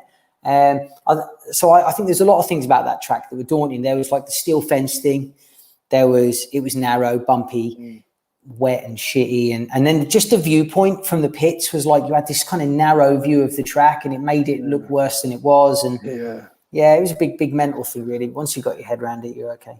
I went back. I was there like right back in the day as well. We used to go holiday in Devon every year, and my dad used to take us on the Monday night for the holiday. That was a back end of Men Major when I was there. And, oh, really? Yeah, Ivan was bloody good there, wasn't he? I don't think he lost many races there. No, I nearly did a season there actually. I nearly signed for them. I did a year for Kings Lynn in the Premier League or the second division, whatever it was. And that year it was a toss up for me between Exeter and Kings Lynn. I was living in Swindon at the time with Roscoe. No, it wasn't. Was I living in Roscoe? No, I wasn't. I was living with some other friends. But I think I did my bikes at Roscoe's. They're in his workshop. Okay, yeah. So Roscoe and Julie used to sort of look after me a lot. I'd say Julie did. I don't know about Roscoe. Roscoe was there for the entertainment, but Julie looked after me. I was. So Exeter seemed like as good an option as Kings Lynn, really. I sometimes look back and thought I maybe should have gone there. I think it would have been a good year. Oh, Chunky's come on. Yay. Rich, fancy a trip to Germany for a rain off, but this time you can drive and I'll sleep. Chunky boy, what a man. He was another guy that helped me a lot over the years at various times, and brilliant mechanic, really funny guy. You know Rich, don't you? Just a proper character, and his brother's now one of the top engine tuners in the world. So that's pretty cool. But we did drive all the way to, it was Pocking, where the track where Ermolenko won his world final. I used to do an open meeting there every year for probably 10 years or something. And one year we drove all, like Chunky drove all the way there, and it was get out the van.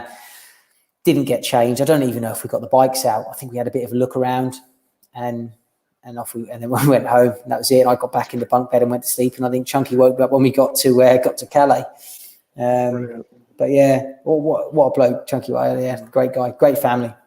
I remember young Ashley. I got a picture of young Ashley coming. My mum brought him to one of my motocrosses when I won a schoolboy title thing, and he's got a picture of him on my bike. So I said to him, "Don't forget I was your hero first before you started all this." Stars with the before you started hanging around with them. He's a big shot now with Poland, mate. Yeah, I know. Yeah, fair play. Done really well, hasn't he? Yeah, really well. Yeah, clever guy. Yeah.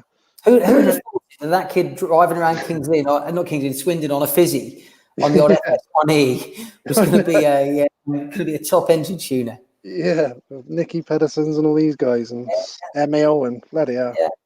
Fair play, he's done well for himself. Yeah, absolutely fair play. He's done that all on his own. I admire anyone that does that.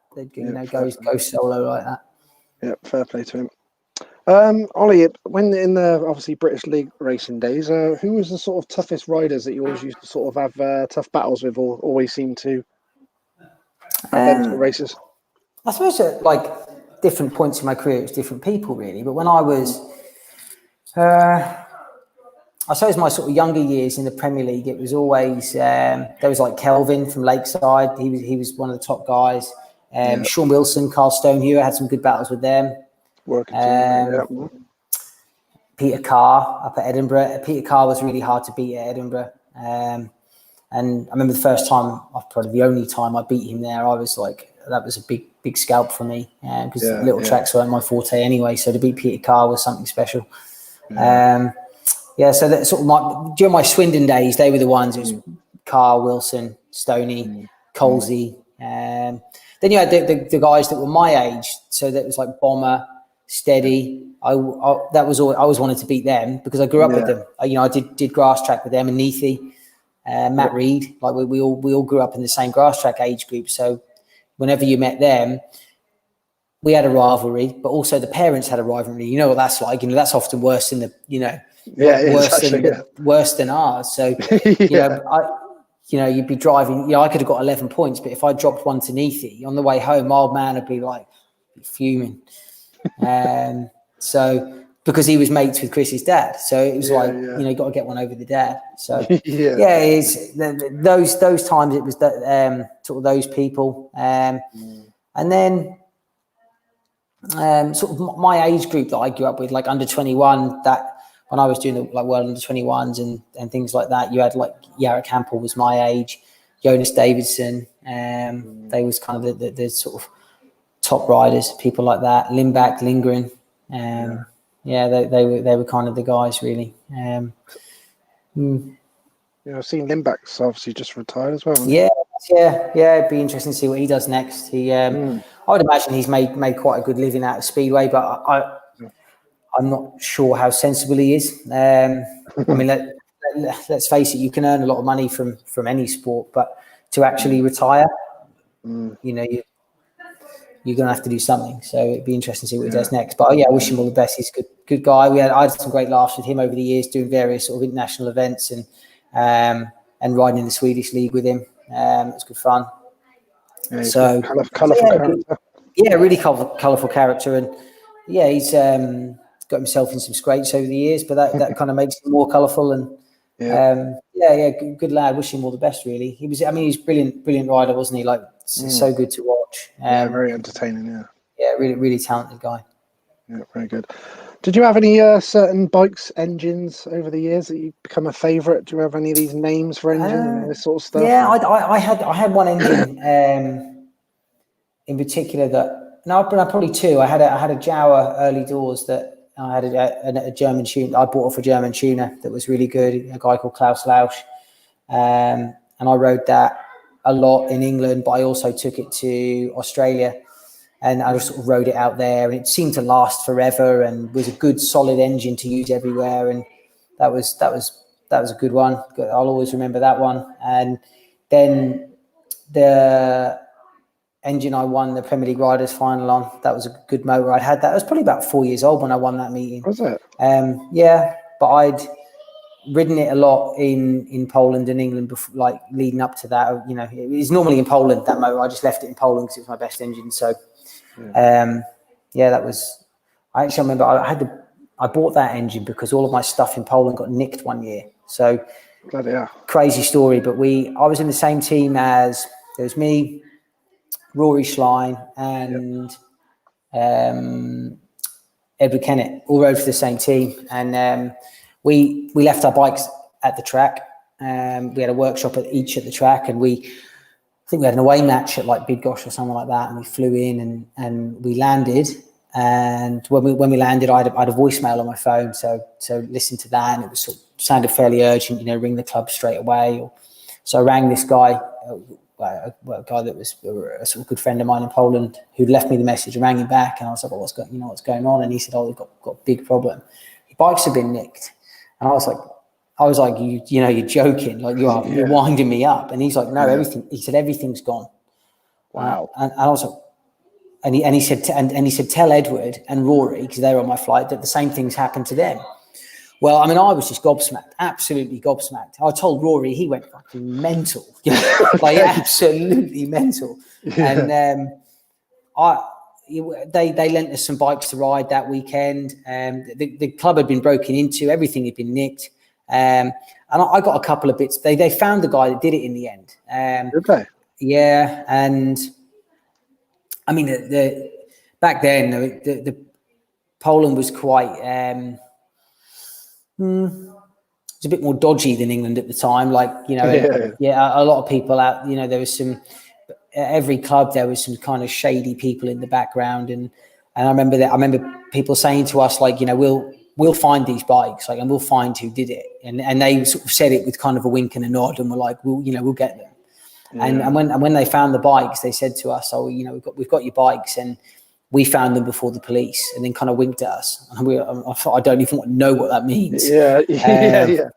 But yeah, they found the bikes, and but they'd been stripped down, and there was a lot of it was gone. So anyway, going back to that story, I was then short of a motor, so I rang Klaus Lausch in Germany and ordered a new one, and that lasted me until I retired. It was a really good engine. I loved that. It's funny, I can still sort of remember how it felt to ride, which is I couldn't describe it, but it's a feeling, and I can still remember it. It's a good motor. What happened to what's the mindset like for the guys when they've got like an engine like that, then say like a top engine that they've been using for a while, and then it obviously blows up? That must be it's a killer. Yeah, it is. Yeah. I'm sure it's happened to a lot of the guys over the years. But yeah, it just puts you down in the dumps, I suppose. It's if you become reliant on a motor like that, it can become a bit of an obsession, really, and you. It's probably not a good thing, really, because like you said, if something happens to it, you can sort of mess with you mentally, and you don't feel as confident. And racing's all about confidence. Doesn't matter. Sure, I don't think it. Well, I think it's sport in general. If you don't sort of believe in what you're doing or what you're riding, or I don't know, whatever whatever sport you're involved in, if you don't believe in yourself, then you're up against it, aren't you? And I would say, you know, if anyone's watching that does motocross or anything like that, I think, you know, being committed to Speedway, like, the hardest part is the entry to the corner, really, the hardest part to get your head round, because you kind of have to, it's safer to go quicker. So you have to attack it, and you know, it's safer. It'd be the same as jumping a double or a triple on a supercross bike, a motocross bike. You know, the worst thing in the world you can do is case it. You know, like, you don't want to do that. You're better off clearing it. And Speedway's a bit like that. It's go for it or don't. You know, you're either, it's like jumping a double, roll it or clear it. Don't do something in the middle. And that's kind of how Speedway. That's how Speedway is. So when someone's confidence sort of dwindles, then it becomes a really hard sport. And I've been there. Like, I had my last year at Swindle, when I sort of always done Premier League there. Then we moved to Elite League and started the year really well, and then had a big crash with Raffle de Brookie, I think, on the first bend. And that, being completely honest, it scared me. I really hurt myself and had a bad concussion, and I didn't like it. And it took me probably over a year, I think, to feel as committed as I did. It took me a long time to get over that. Some crashes for some reason don't affect you, and for some people they never have that. Then on the other hand, I think there are people maybe that I grew up racing grass track with, or you grew up racing motocross with, and they have one crash, it puts them off, and they never ride again. And you don't know those kids, you don't remember them because they retired or they stopped. You know, so there's different levels of it, isn't there? You've got some people who it never affects, who will always be a lunatic no matter what. And then you've got some people that are maybe in the middle, and I think I was probably in the middle. I had some crashes that affected me more than others. Fair enough. We didn't actually get into favourite tracks. Is it favourite tracks in the British League? Yeah, Peterborough. Peterborough is definitely one of mine. I always preferred the bigger ones. Like, I was much more of I enjoyed racing in Europe a lot more, really, than I did England. So Peterborough, Somerset, loved Swindon, Kings Lynn, Berwick, Exeter, those kind of places. I never got to ride the new Bellevue. I mean, I'd love to. I mean, that place looks amazing. Suited you, Yeah, it really would have. But yeah, the bigger track suited me, and I preferred that. I really struggle with sort of Bellevue on a Monday night, because you'd always been in Poland on the Sunday, and you fly back into Manchester. More often than not, you wake up on the, when you hit the runway and it'd be raining outside, and you think, really, and you'd gone from riding in front of maybe 5,000 people on the big track to 600 people at Bellevue, and I mean, each to their own. Some people loved that track. I know Crumpy loved it. I just couldn't get my head around it. Like I just didn't feel motivated. I just thought, I mean, it was a bad attitude to have. It really was. And if now that I sort of, run the England side or Great Britain side, I wouldn't want my riders to have that attitude. It wasn't a good attitude. But I couldn't help it. That, when I look back, that's the attitude I had for places like that. Some days I just didn't fancy it. And sometimes that's the difference between being another level up as a rider. Some people can perform every day, everywhere, and others can't. Did you used to have any, I know they sort of went into the team levers and Kevlars and all that, but did you have any favourite Kevlars? You kept any of your racing days or anything like that? I kept, I think I've got 4 pairs that I've kept. So I've kept a couple of sets from when I rode for Great Britain. So I've kept those. So I wore those in the World Cup. And then I kept my last 2 sets, so Peterborough set and my last Polish set. That's it. I think I might have some leathers lying around from when I was a kid, but I think my dad might have them. But probably my favourite pair ever were a pair I had when I was about 12. I had a pair of leathers made by GTS in England, and they were sort of a combination of like my favourite riders' leathers. So at the time, like I liked like Kelvin, so they were sort of blue red, and then they had a bit of like, I quite like Lee Adams' gear. Remember he had the fluoro yellow, so I had like a little bit of the I had a bit of the fluoro yellow in there. I don't know if you ever remember. Do you remember the knee pads that Sean Moran had with the little face on? Did you ever see them? Yeah. Like almost like the bad boys. Bad boy, yeah. So I had those on my knees. So I had those on there, and mate, when they turned up, I'd spent hours. I spent hours and hours designing them, and when they turned up, I was so happy with them. I loved them. They were nice, and I actually always thought about doing a kind of a replica pair when I was racing. I thought, I'll get a pair like that, but I was sponsored by Elmside for probably 10 years, and so for a long time, if I had an individual suit, they were Elmside ones. So I didn't have a personal pair. It was they were my favourites. I loved those. I'm sure I've still got them about. I don't think I've ever sold them. Did you ever wear I noticed quite a few of the riders at one point, I can't remember exactly where that was, they started wearing like motocross gear a little bit and stuff. I did. I've seen a picture of you. Yeah, I had some like I remember when Jeremy McGrath rode the No Fear. No Fear. That's it. No Fear. Yeah, I had a No Fear set that I bought in Australia actually. I think we were out there, and it was, the exchange rate was so good out there. When Steady and I first went to Australia, it was like it was sort of $3 to the pound, and you buy a set of No Fear motocross gear for what was about 70 quid, and I was like, that was when. Did you ever watch? Well, obviously the like Crusty Demons and that, but do you remember McGrath's one? McGrath's one, Steel Roots. Did you ever see those? Yeah. So those videos were out. It's like they were VHS as well at the time, so they were out, and McGrath had all the No Fear gear on, and I bought some gear. Yeah, I was always a big McGrath fan, so loved that gear. I did one of the competitions we did was signed. I saw that. No Fear as well. Yeah, I did see that. I like that because I saw the pictures that you had with that sort of advertising it, and that reminded me that like the Chaparral Yamaha and all that stuff. That's it. Yeah, very nice. Yeah, he was.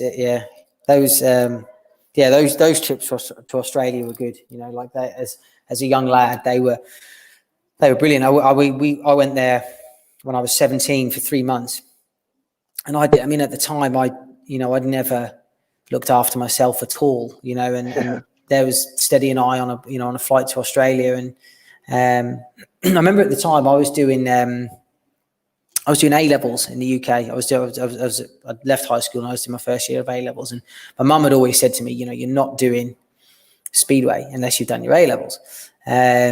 And then I'd done a year of them, and then Steady rang up and said, "Oh, look, there's this guy who's offered us the chance to go to Australia, but the only catch is we can live with him, but we have to work for him during the week, and then we'll race at the weekends. Okay. But he'll give us a car and a trailer for the bikes and whatever. So do you want to do it?" And I sort of spoke to my mum and dad, and I think what swung it was that I'd be working. So they're thinking, well, all right, you're going to, I'd never worked before. Like I'd always been, I'd done a few days for my old man, but he'd normally turf me out, pretty quickly for not doing a lot. But yeah, we went over there. I remember sort of agreeing to it. I'd never met this guy we were going to stay with, and that was before sort of picture messages and video calls and even like, Google was early doors, you couldn't even see, you didn't really know where you were going.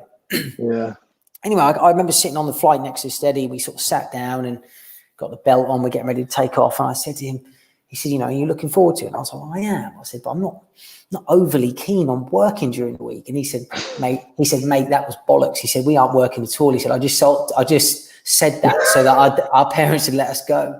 So brilliant. I bet you were buzzing then. Oh mate, I was pumped then. I was like, beautiful. Yeah. So we didn't do anything. It was like that's brilliant.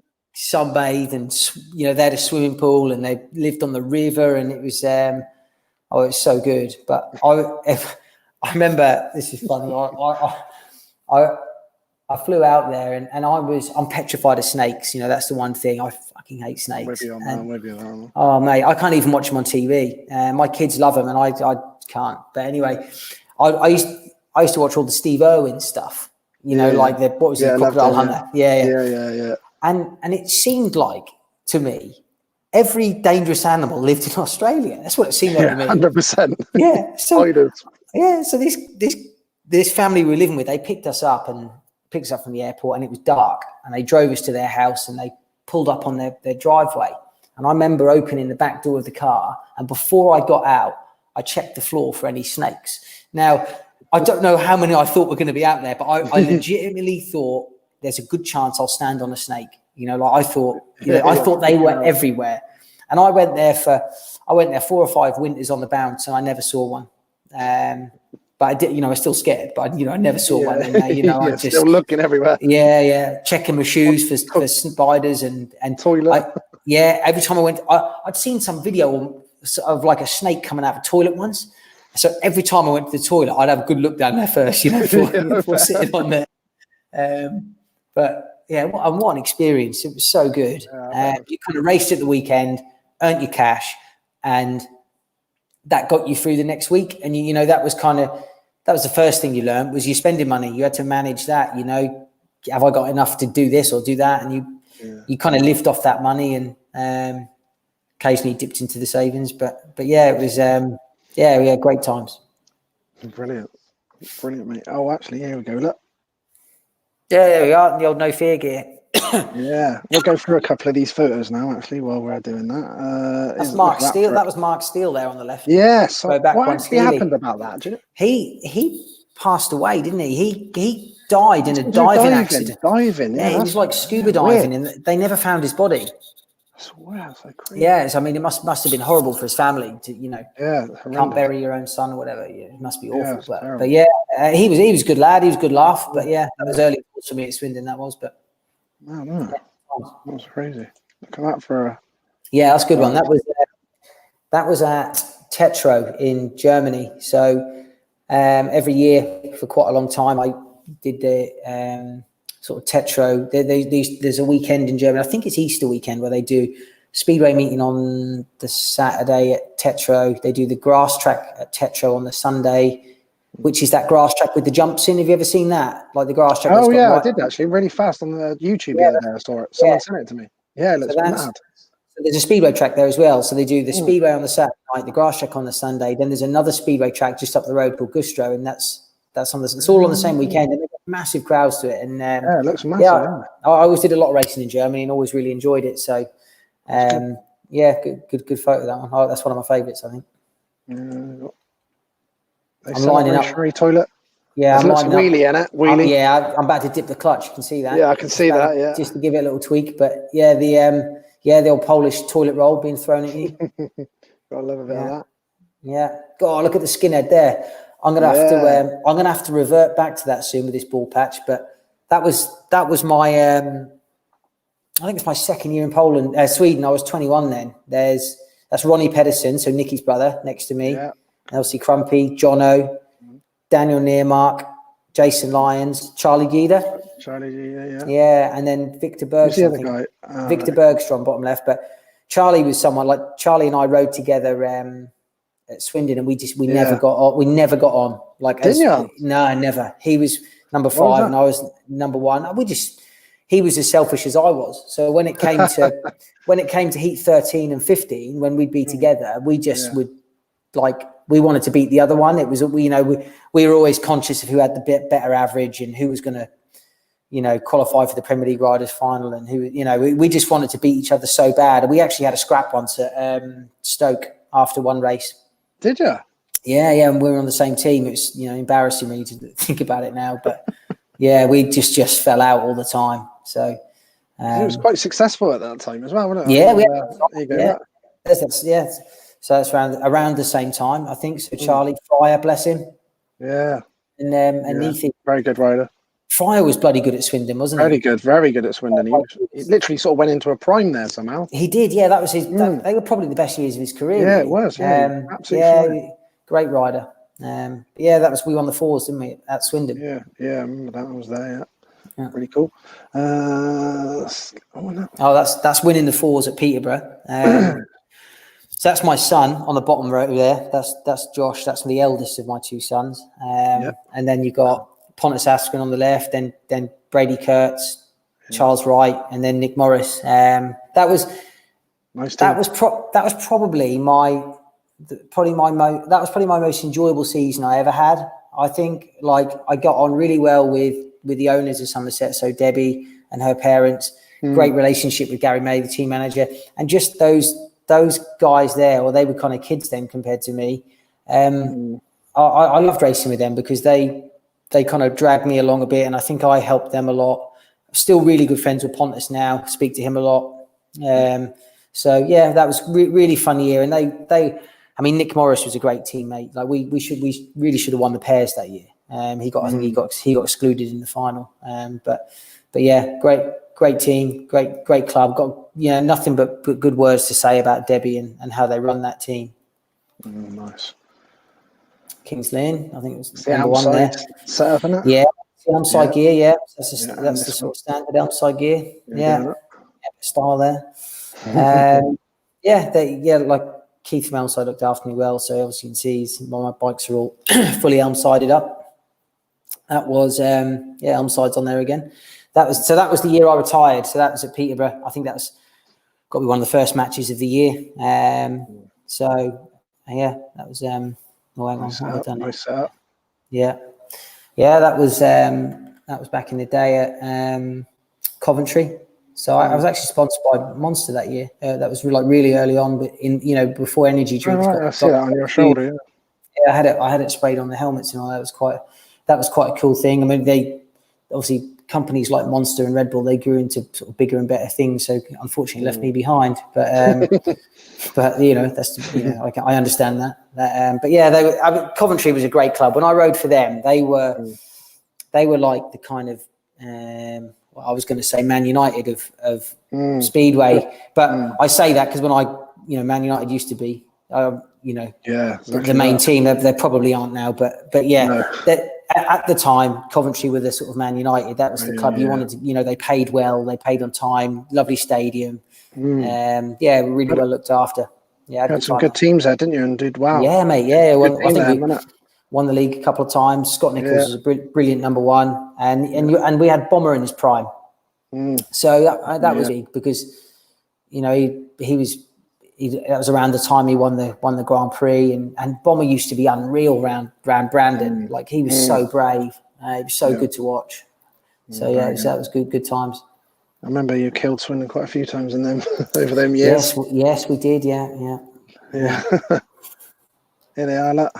Yeah, they are like older and wiser there. That's the long hair. If I bring that back, then the hairband can come back with it. So you two could still do a boy band now, look.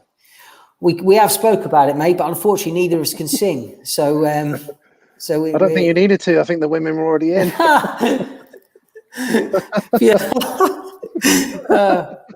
We wish. Yeah. Yeah, that's all Premier League riders. So I was riding for Rye House that year. I only did 1 year there, and it wasn't a very good year.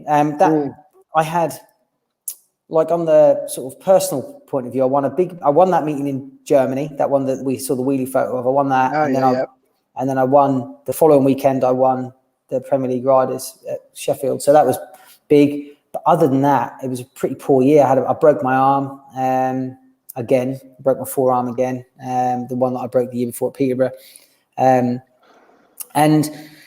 so my brother had rode for Rye House for 7 or 8 years, and he was really sort of part of the family there, part of the furniture. He got on great with the Silver family. So did I.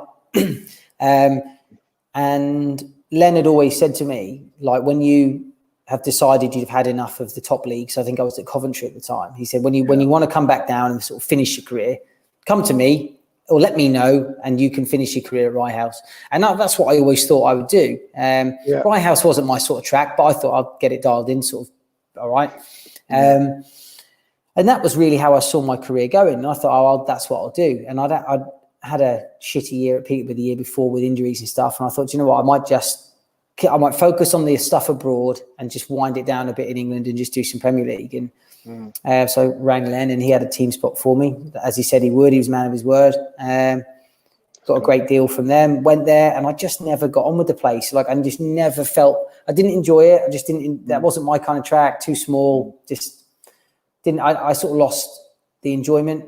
So I needed something different. I had to change. So unfortunately, we parted on good terms. It was Len came to me at the end of the year and said to me, look, this ain't working, is it? Like, for you, I don't think it's working. He said, you can stay if you want. He said, but I don't think you want to, do you? And I was like, no, I don't, mate. I want to go.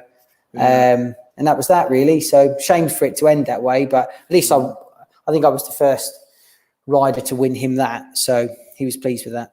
Yeah, very cool. Here we go. Yeah, Swindon days. Yeah. So that's sort of just before getting sponsored by Elmside, really. So those were the days when I used to fight with Charlie Jeddah all the time. But it was, Swindon was a massive part of my learning, really. I consider those years like massively important. Like I sort of grew up there, really. I went from, I signed as a reserve and I left as number one. Yeah. But it wasn't like, I was never one of those kids or one of those teenagers that kind of burst onto the scene. Like I'd never try and make out I was like that. It took a long time. It took, I went from number 7 to number 4, and then number 2, and then number 3, and then number 1. And, it wasn't, I didn't like land, I wasn't like, I was, people like Steady and David Howe, those guys, they hit the ground running more than I did. I'd sort of slowly worked my way up there, but that was my Swindon years. And I've got some great friends down there and great memories. Like the dinner and dances back then used to be really good. And, you'd sort of look forward to those all year. Yeah, good, brilliant times. Testimonial, I can still name all of them. Yeah, good lineup. Woofy behind my, over my left, over my right shoulder. Lingering. My brother's hair standing out like a sore thumb. Red hair. Crumpy, Screeny, Batch, Steady, Scott Nichols. Yeah, Batch has got a bit of a barnet on him. Chris Holder. Ben Barker. Yeah, that's part of it as well, wasn't it? Yeah, that's the top 3. I think Crumpy won it, and then Lingering, then Holder. I think they won. There's one of my sponsors put up a GM for the winner, so they got a new engine for that. But that's me and Jono in testimony. To be fair, Jono let me win that race. I was he was in front, and he let me past him. I was on the outside of him, and he looked over and let me through. And that just sort of typifies what sort of guy Jono was, really. Just a real team player. It was my testimonial. I had no right to beat him. It was an individual meeting, but he won't admit it. He wouldn't admit it, but he let me go. I know he did. It was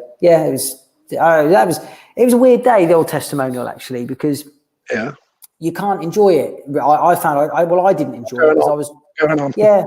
It's just I was a bit stressed by it all. There was so much going on. I sort of forgot I was riding really. But it was good, nice little earner as well. So that was nice, nice touch.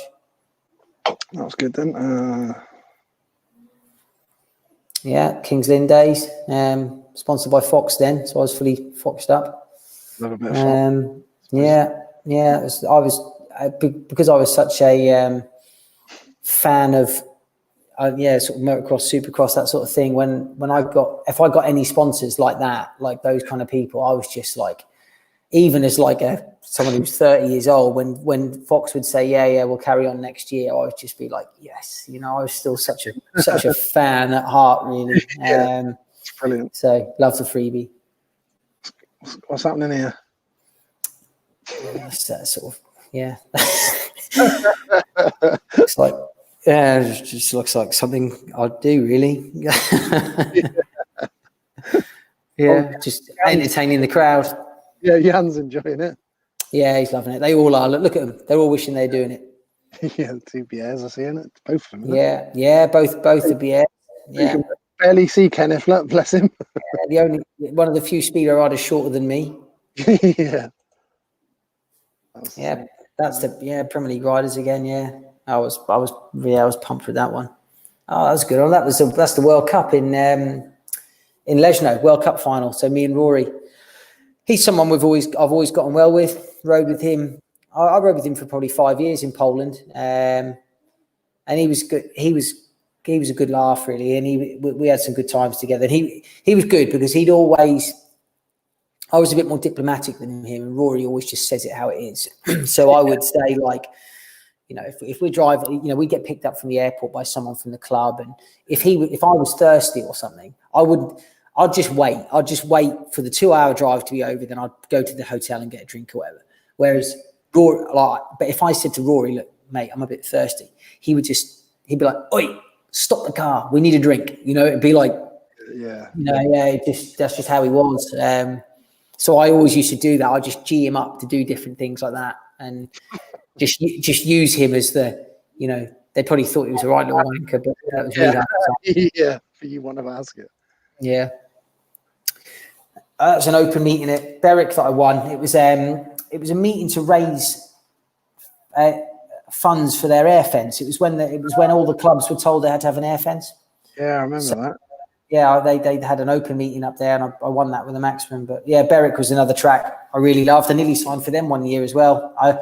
When I signed for Somerset, I nearly signed for Berwick. It was between the two, and I think either way it would have been a good year. I loved Somerset, and I really loved Berwick, and got some really good friends up there. I look forward to going back, really, sort of up that way. It's funny because when you're racing, you get so caught up in what you do, and you always think you'll go. You leave places, like I left Australia, and the last time I left there, I never really said proper goodbyes because you just assume you're coming back, and you don't. And it's like the last time I went to Berwick and Edinburgh and Glasgow. I had some lovely friends up there, and you just think, I'll be back next year, and then one day you're not. And so one of the cool things about doing the England job now is getting to travel around Europe again and see those people and, say thanks to them. And because you don't at the time, or I didn't, you're so caught up in what you're doing, and people are doing you favors and they're picking you up from airports and, driving you around. You just don't, you probably don't, it's a blur. You don't take the time to appreciate it. And then, so it's nice to go back and see those people now and thank them for the help they gave you. So yeah, it's quite cool. That's Tetro in Germany. That's one of the Speedway tracks I was talking about. I think I did a pairs meeting there, I think with Doyley, and we came second. I think the Latvians beat us. I don't know what country we were supposed to be, but the Latvian pair did beat us. But yeah. Serious face British final. But I rode in a lot of British finals, really, and I also missed quite a few through injury. I'd qualified for them and then couldn't do it. But I never did much in the British finals. They were always at tracks that didn't suit me. It was always at Wolverhampton or Eastbourne or places like that. And I'd have killed for one at Peterborough or Coventry or Swindon, and I just never rode in one on those sort of places. So.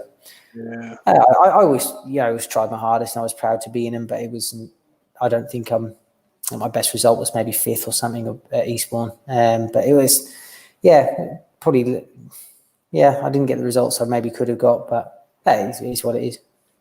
Nice one. Yeah, it's a good one. It's Peterborough Press Day. I like that gear. I like they made us have the same bikes and all that kind of stuff. And that all looks really good. I like it when teams do that, when you've got the full kit. And I like that about the Great Britain Speedway team, that we have that's nice. Yeah, that we have all the covers and mud guards and everything looks the same. I think it looks professional. Yeah, very good. Yeah, that's the old signature if anyone wants to forge the bank card. Ipswich, that was a shit year. That was a really shit year. What's your thoughts on the Ipswich year? Oh, it was crap. I just never felt comfortable there. They changed the shape of the track that year I'd always gone well there as an away rider with Coventry, and I thought it would be a good idea to leave, go to Ipswich because it was more local, cut down on a bit of travelling. It would give me a day's rest in between flying to Poland, so I thought that would be a good thing because it was a Thursday night rather than a Friday. They were the sort of reasons I was thinking. But just, I don't know. I never liked I never felt comfortable. I didn't like the atmosphere there. I felt so at home at Coventry that I signed for Ipswich, and no one did anything wrong. I had a great relationship with Chris Louis and John Louis and Jeremy Doncaster, other people that were sort of around at the club. Got on really well with them, but I just didn't like it, mate. I just never felt settled there, and I got dropped halfway through the season, and it did me a favour. Really, I was unhappy there, so it sort of gave me a bit of a kick up the arse, and shit year. Nice little montage from. Yeah, Somerset, good times. Yeah. So yeah, that's with the Poltex.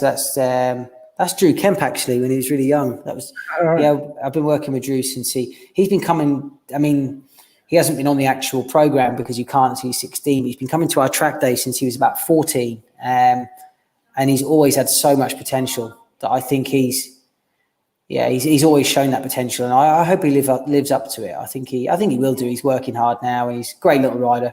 Yeah, I love doing the Poltex stuff. It's so much fun, and I've met some great kids, and it's nice keeping an eye on them and seeing how far they go, and even people like James Shanes is one. Like, I mean, he's not as good on the speedway as he is on the grass, but I remember him. He was at Poltec when he was, as part of the Poltec program when he won the European Grass Track Championship. And I remember him ringing me during the meeting to sort of, because he was stressing out about it or whatever, and we had a little chat, and he carried on and won the meeting. And when he rang me after, I was so happy for him. It was like winning the meeting myself. Yeah. It was great, and those sort of little moments really stick with me. I enjoy teaching. It's good. It's good fun. Good passing on the knowledge. That's nice. Yeah. Dino, what a legend! You need to get him on. You need to get Dino. Yeah.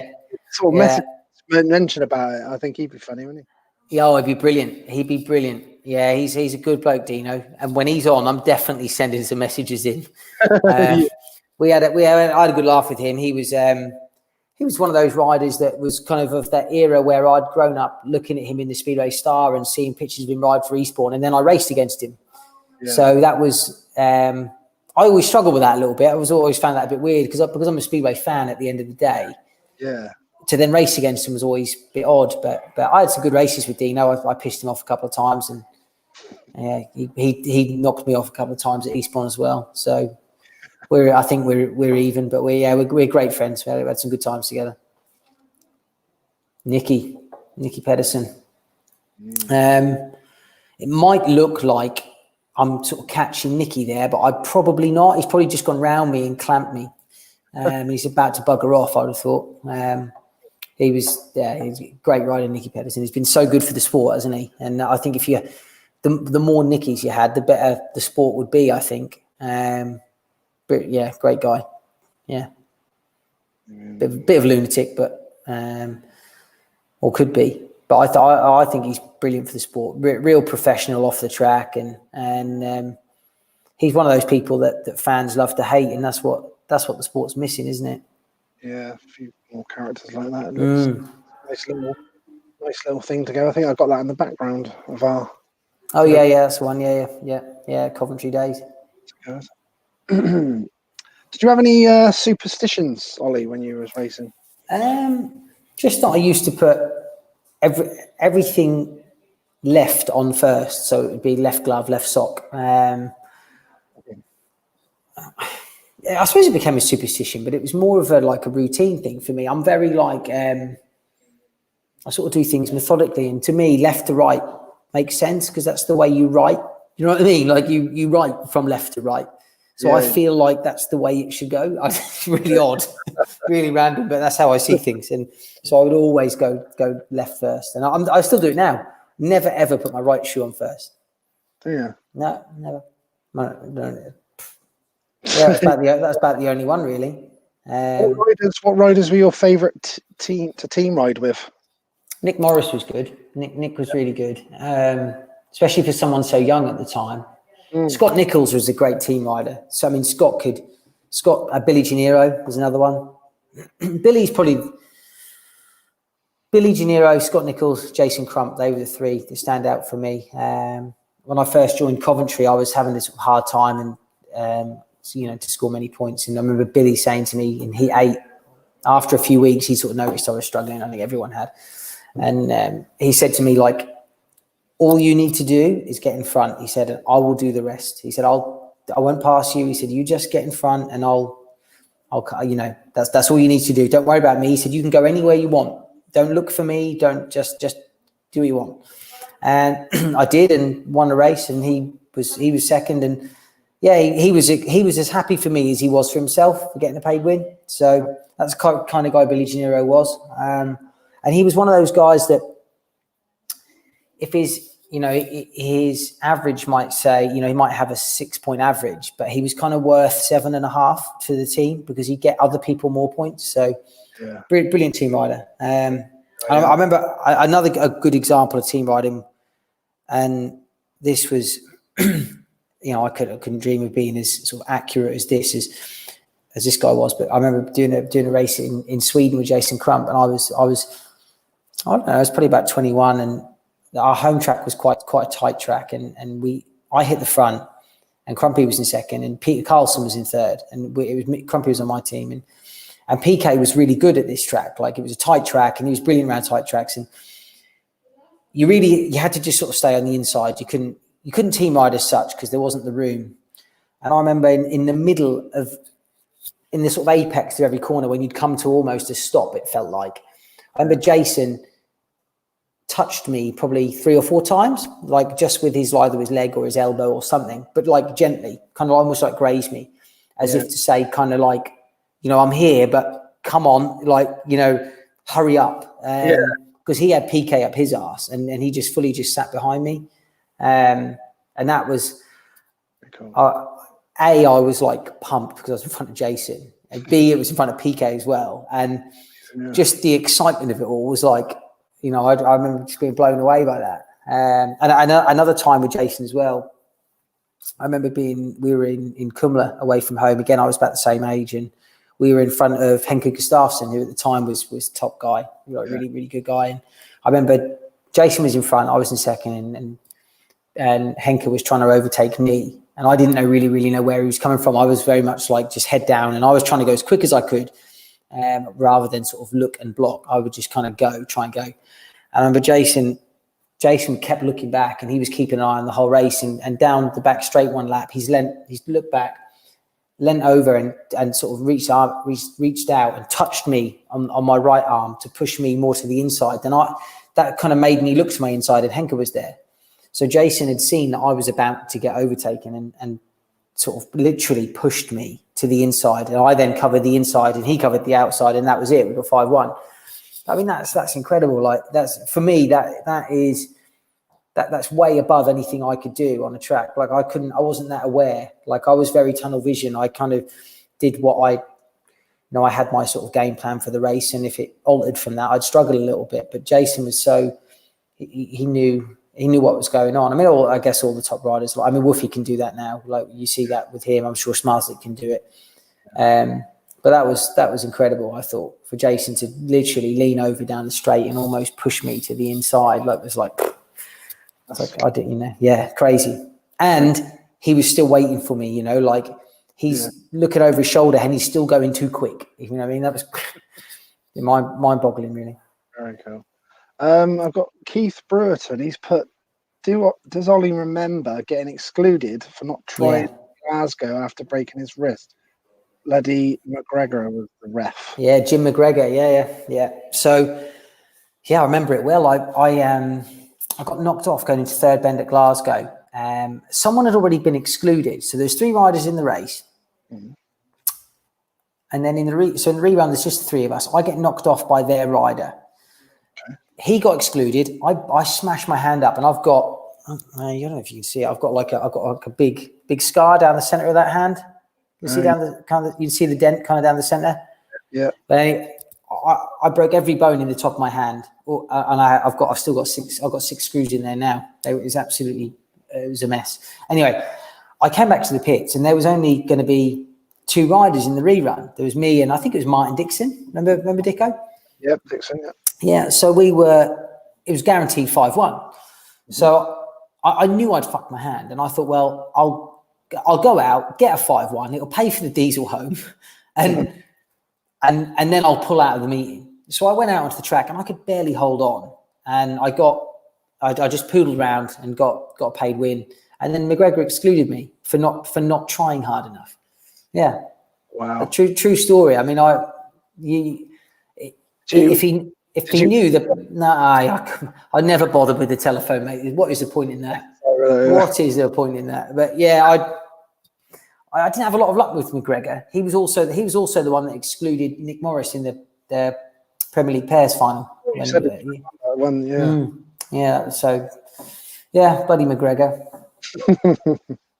I got Jason Rennie. I remember he does the old jumps. Did he just mean Mark Steele, who was Warren's brother? No, I don't know. I don't know. Mark Steele was from like Coventry way. Oh, he's put Preston Mark Steele was my mate, so it can't be anything. No. Michael McCormick, Mac, you will make a great GB team manager, Ollie. There's plenty of time. Oh, thank you very much. Hopefully, hopefully I'm in that job for a long time, and we'll have some good results. So, how sort of is the deal put together then, Ollie? Have you done it? It's done for a set amount of years, and then it will get like reevaluated at the end of that period. It's I'm happy with it. It's I think as long as both parties are, then we'll continue. I don't see myself stopping it anytime soon. I love it. I love watching the kids progress. Really, I like seeing that, and I'm sort of passionate about that job. And it's time consuming. I spend a lot of time thinking about it and planning things for it. And it's great. I'm really proud to have that job. I was about to say, are you proud? It must be really chuffed to be in the job. Mate. Yeah, totally. Yeah. So proud of it. Yeah, it's good. Brilliant. Over your British career, was there a certain time with a certain club that you enjoyed the most, other than others? Or Somerset was really good. Had a great time there. Great teammates. Great track. Great promotion. Had a good time. At Kings Lynn in the Premier League. That was another good team. Had Troy Batchelor, which is 16 then. We also had, and he was a great laugh then. He still is now, but he was a good laugh. He was a pain in the arse. Like, it's a 16-year-old. He was so funny, but he was still also a pain in the arse. He'd walk in the track, and if you turned your back, and he'd pull your shorts down, or it was just relentless, But like I said, on the trip to Holland, we tucked him up, so we got him back. Who else is in that team? Kevin Doolan, Thomas Topinka, another really good rider, really classy rider. Very good. And Ashley Jones, bless him, who passed away. He was involved in a crash in Australia and died, unfortunately. But he was a good lad. I got on really well with him. So, Yeah, it was a good year. As you obviously won things as an individual and as a team, did you prefer to be an individual or in a team as well? I always viewed my whole career as an individual. Really, if you asked me at the end of the year if I'd had a successful year, I didn't look at what trophies the team had won. I looked at what my average was, how much I'd earned, and that's really how I gauged it. Like, had I got better as a rider? Yes or no? So was it a good year? Yes or no? That's kind of how I viewed it.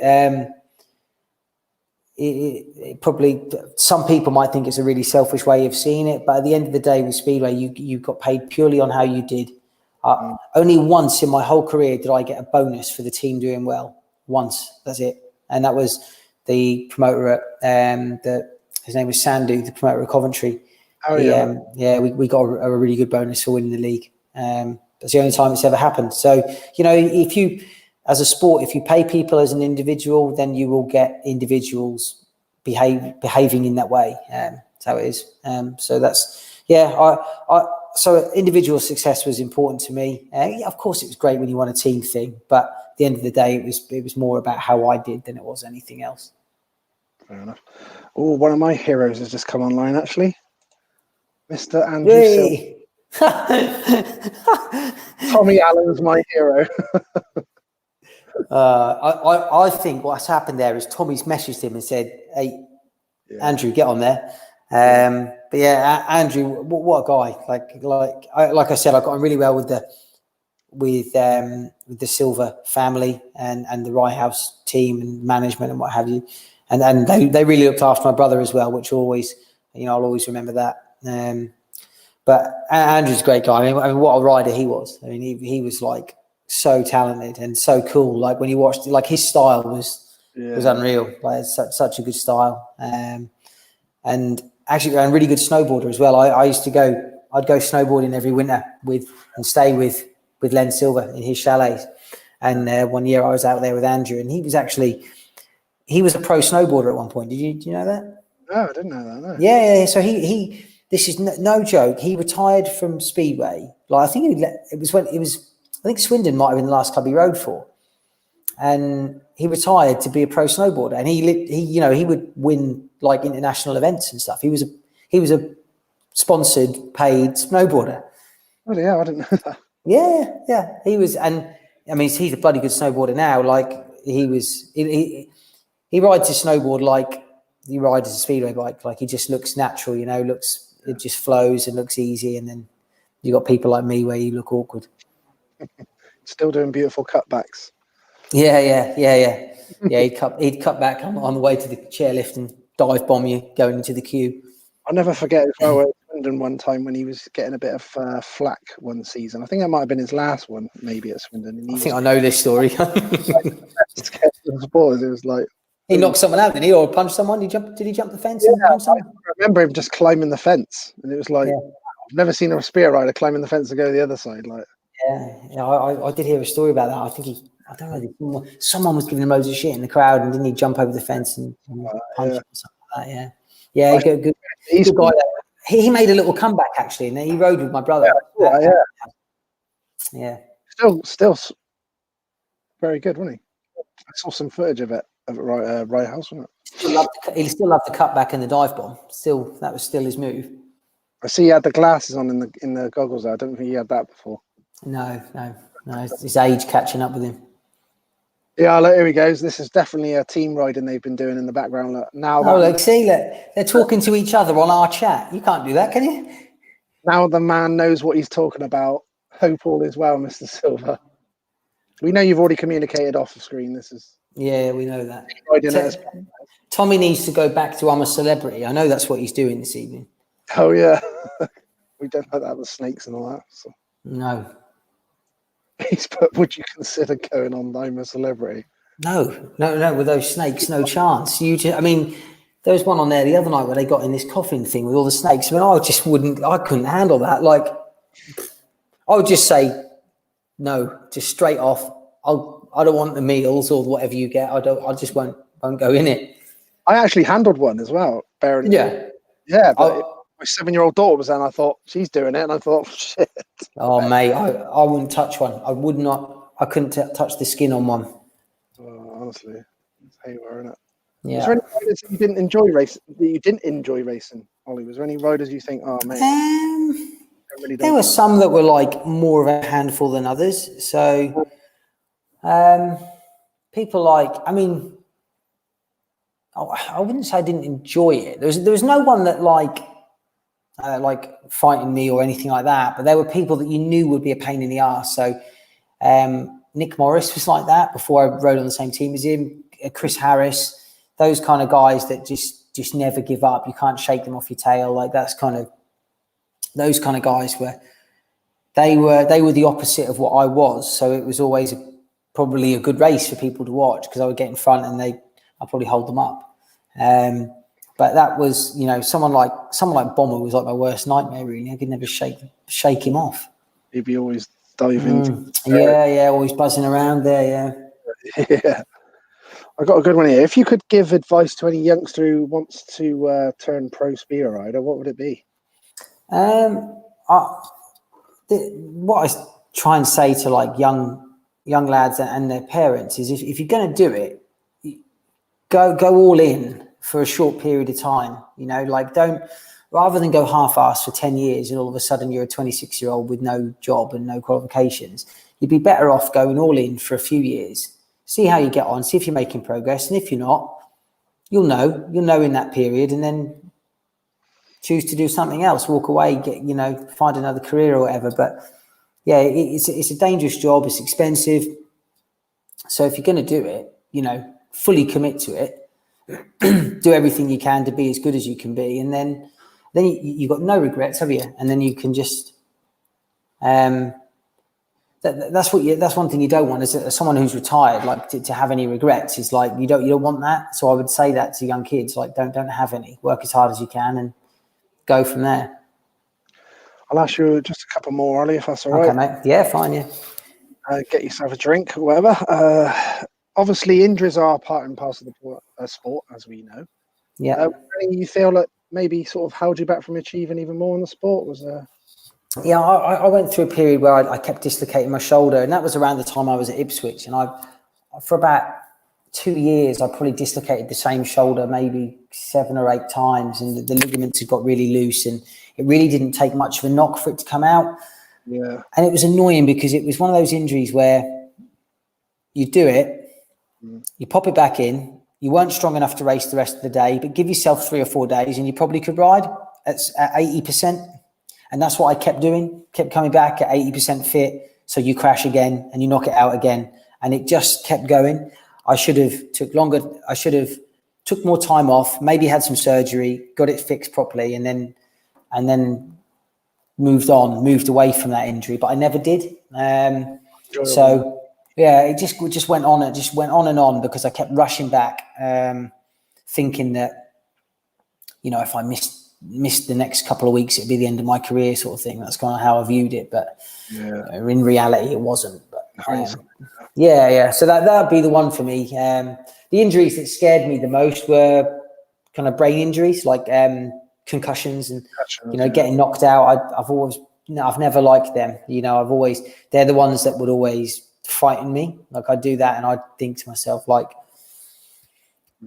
yeah, I don't know. Like I'm like I said to you before, I'm quite a routine, methodical sort of person. And I remember, like, I would always, for example, unload my van and clean my bikes and in the same order every time. And I did that for years. And I remember I had this crash at Coventry once, big bang on the head, and I think I didn't wash the bikes the next day because I didn't feel very well. And then the following day I did it. And I remember missing a couple of jobs, and I always did it in the same order. I had done for years, and I taught my mechanics to do it in the some way. And I remember missing a couple of things, and I never missed it. I don't know what it was, whether it was cleaning a back wheel or some of my boots or something. And I remember at the end of when I thought I'd washed everything, I remember looking around thinking, well, I forgot my boots, and I remember thinking that that's because I had a knock on the head 2 days ago, and that scared me to think that you can something that's so routine and so part of your brain, you can lose it for a bit. Put out of sync, yeah. Absolutely. Yeah, I didn't like that. Like that didn't sit very well with me. No. So yeah, those sort of things frighten me a bit.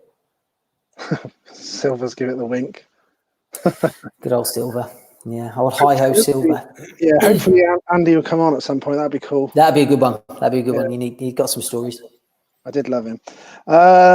One more, then I'll give you before you go. Then Ollie, what riders do you like watching now? Who excites you to watch? If you watch the GP or for me, I think Robert Lambert's brilliant to watch. I can't deny that. Like I've been.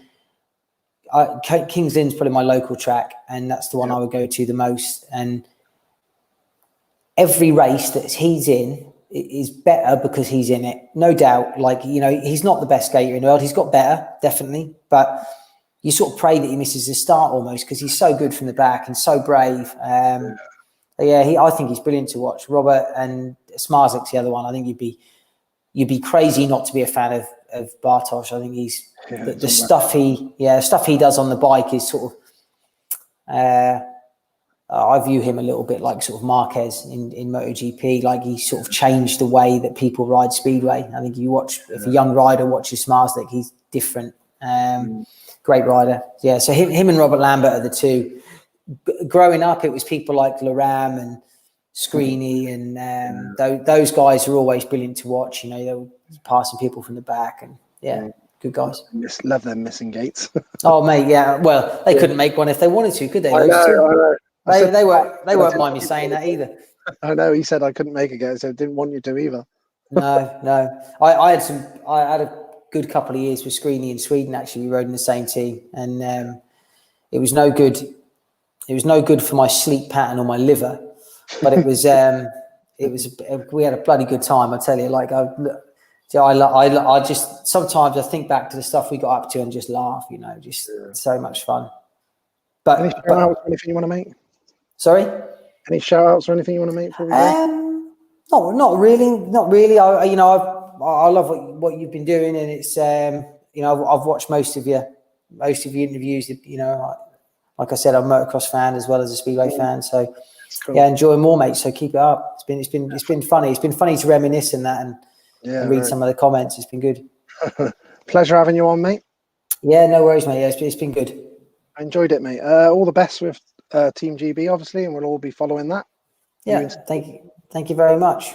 Doing a great job, mate. Keep it going. Yeah, good man. We'll speak to you soon. I'll keep in touch, Ollie, and thanks for that, mate.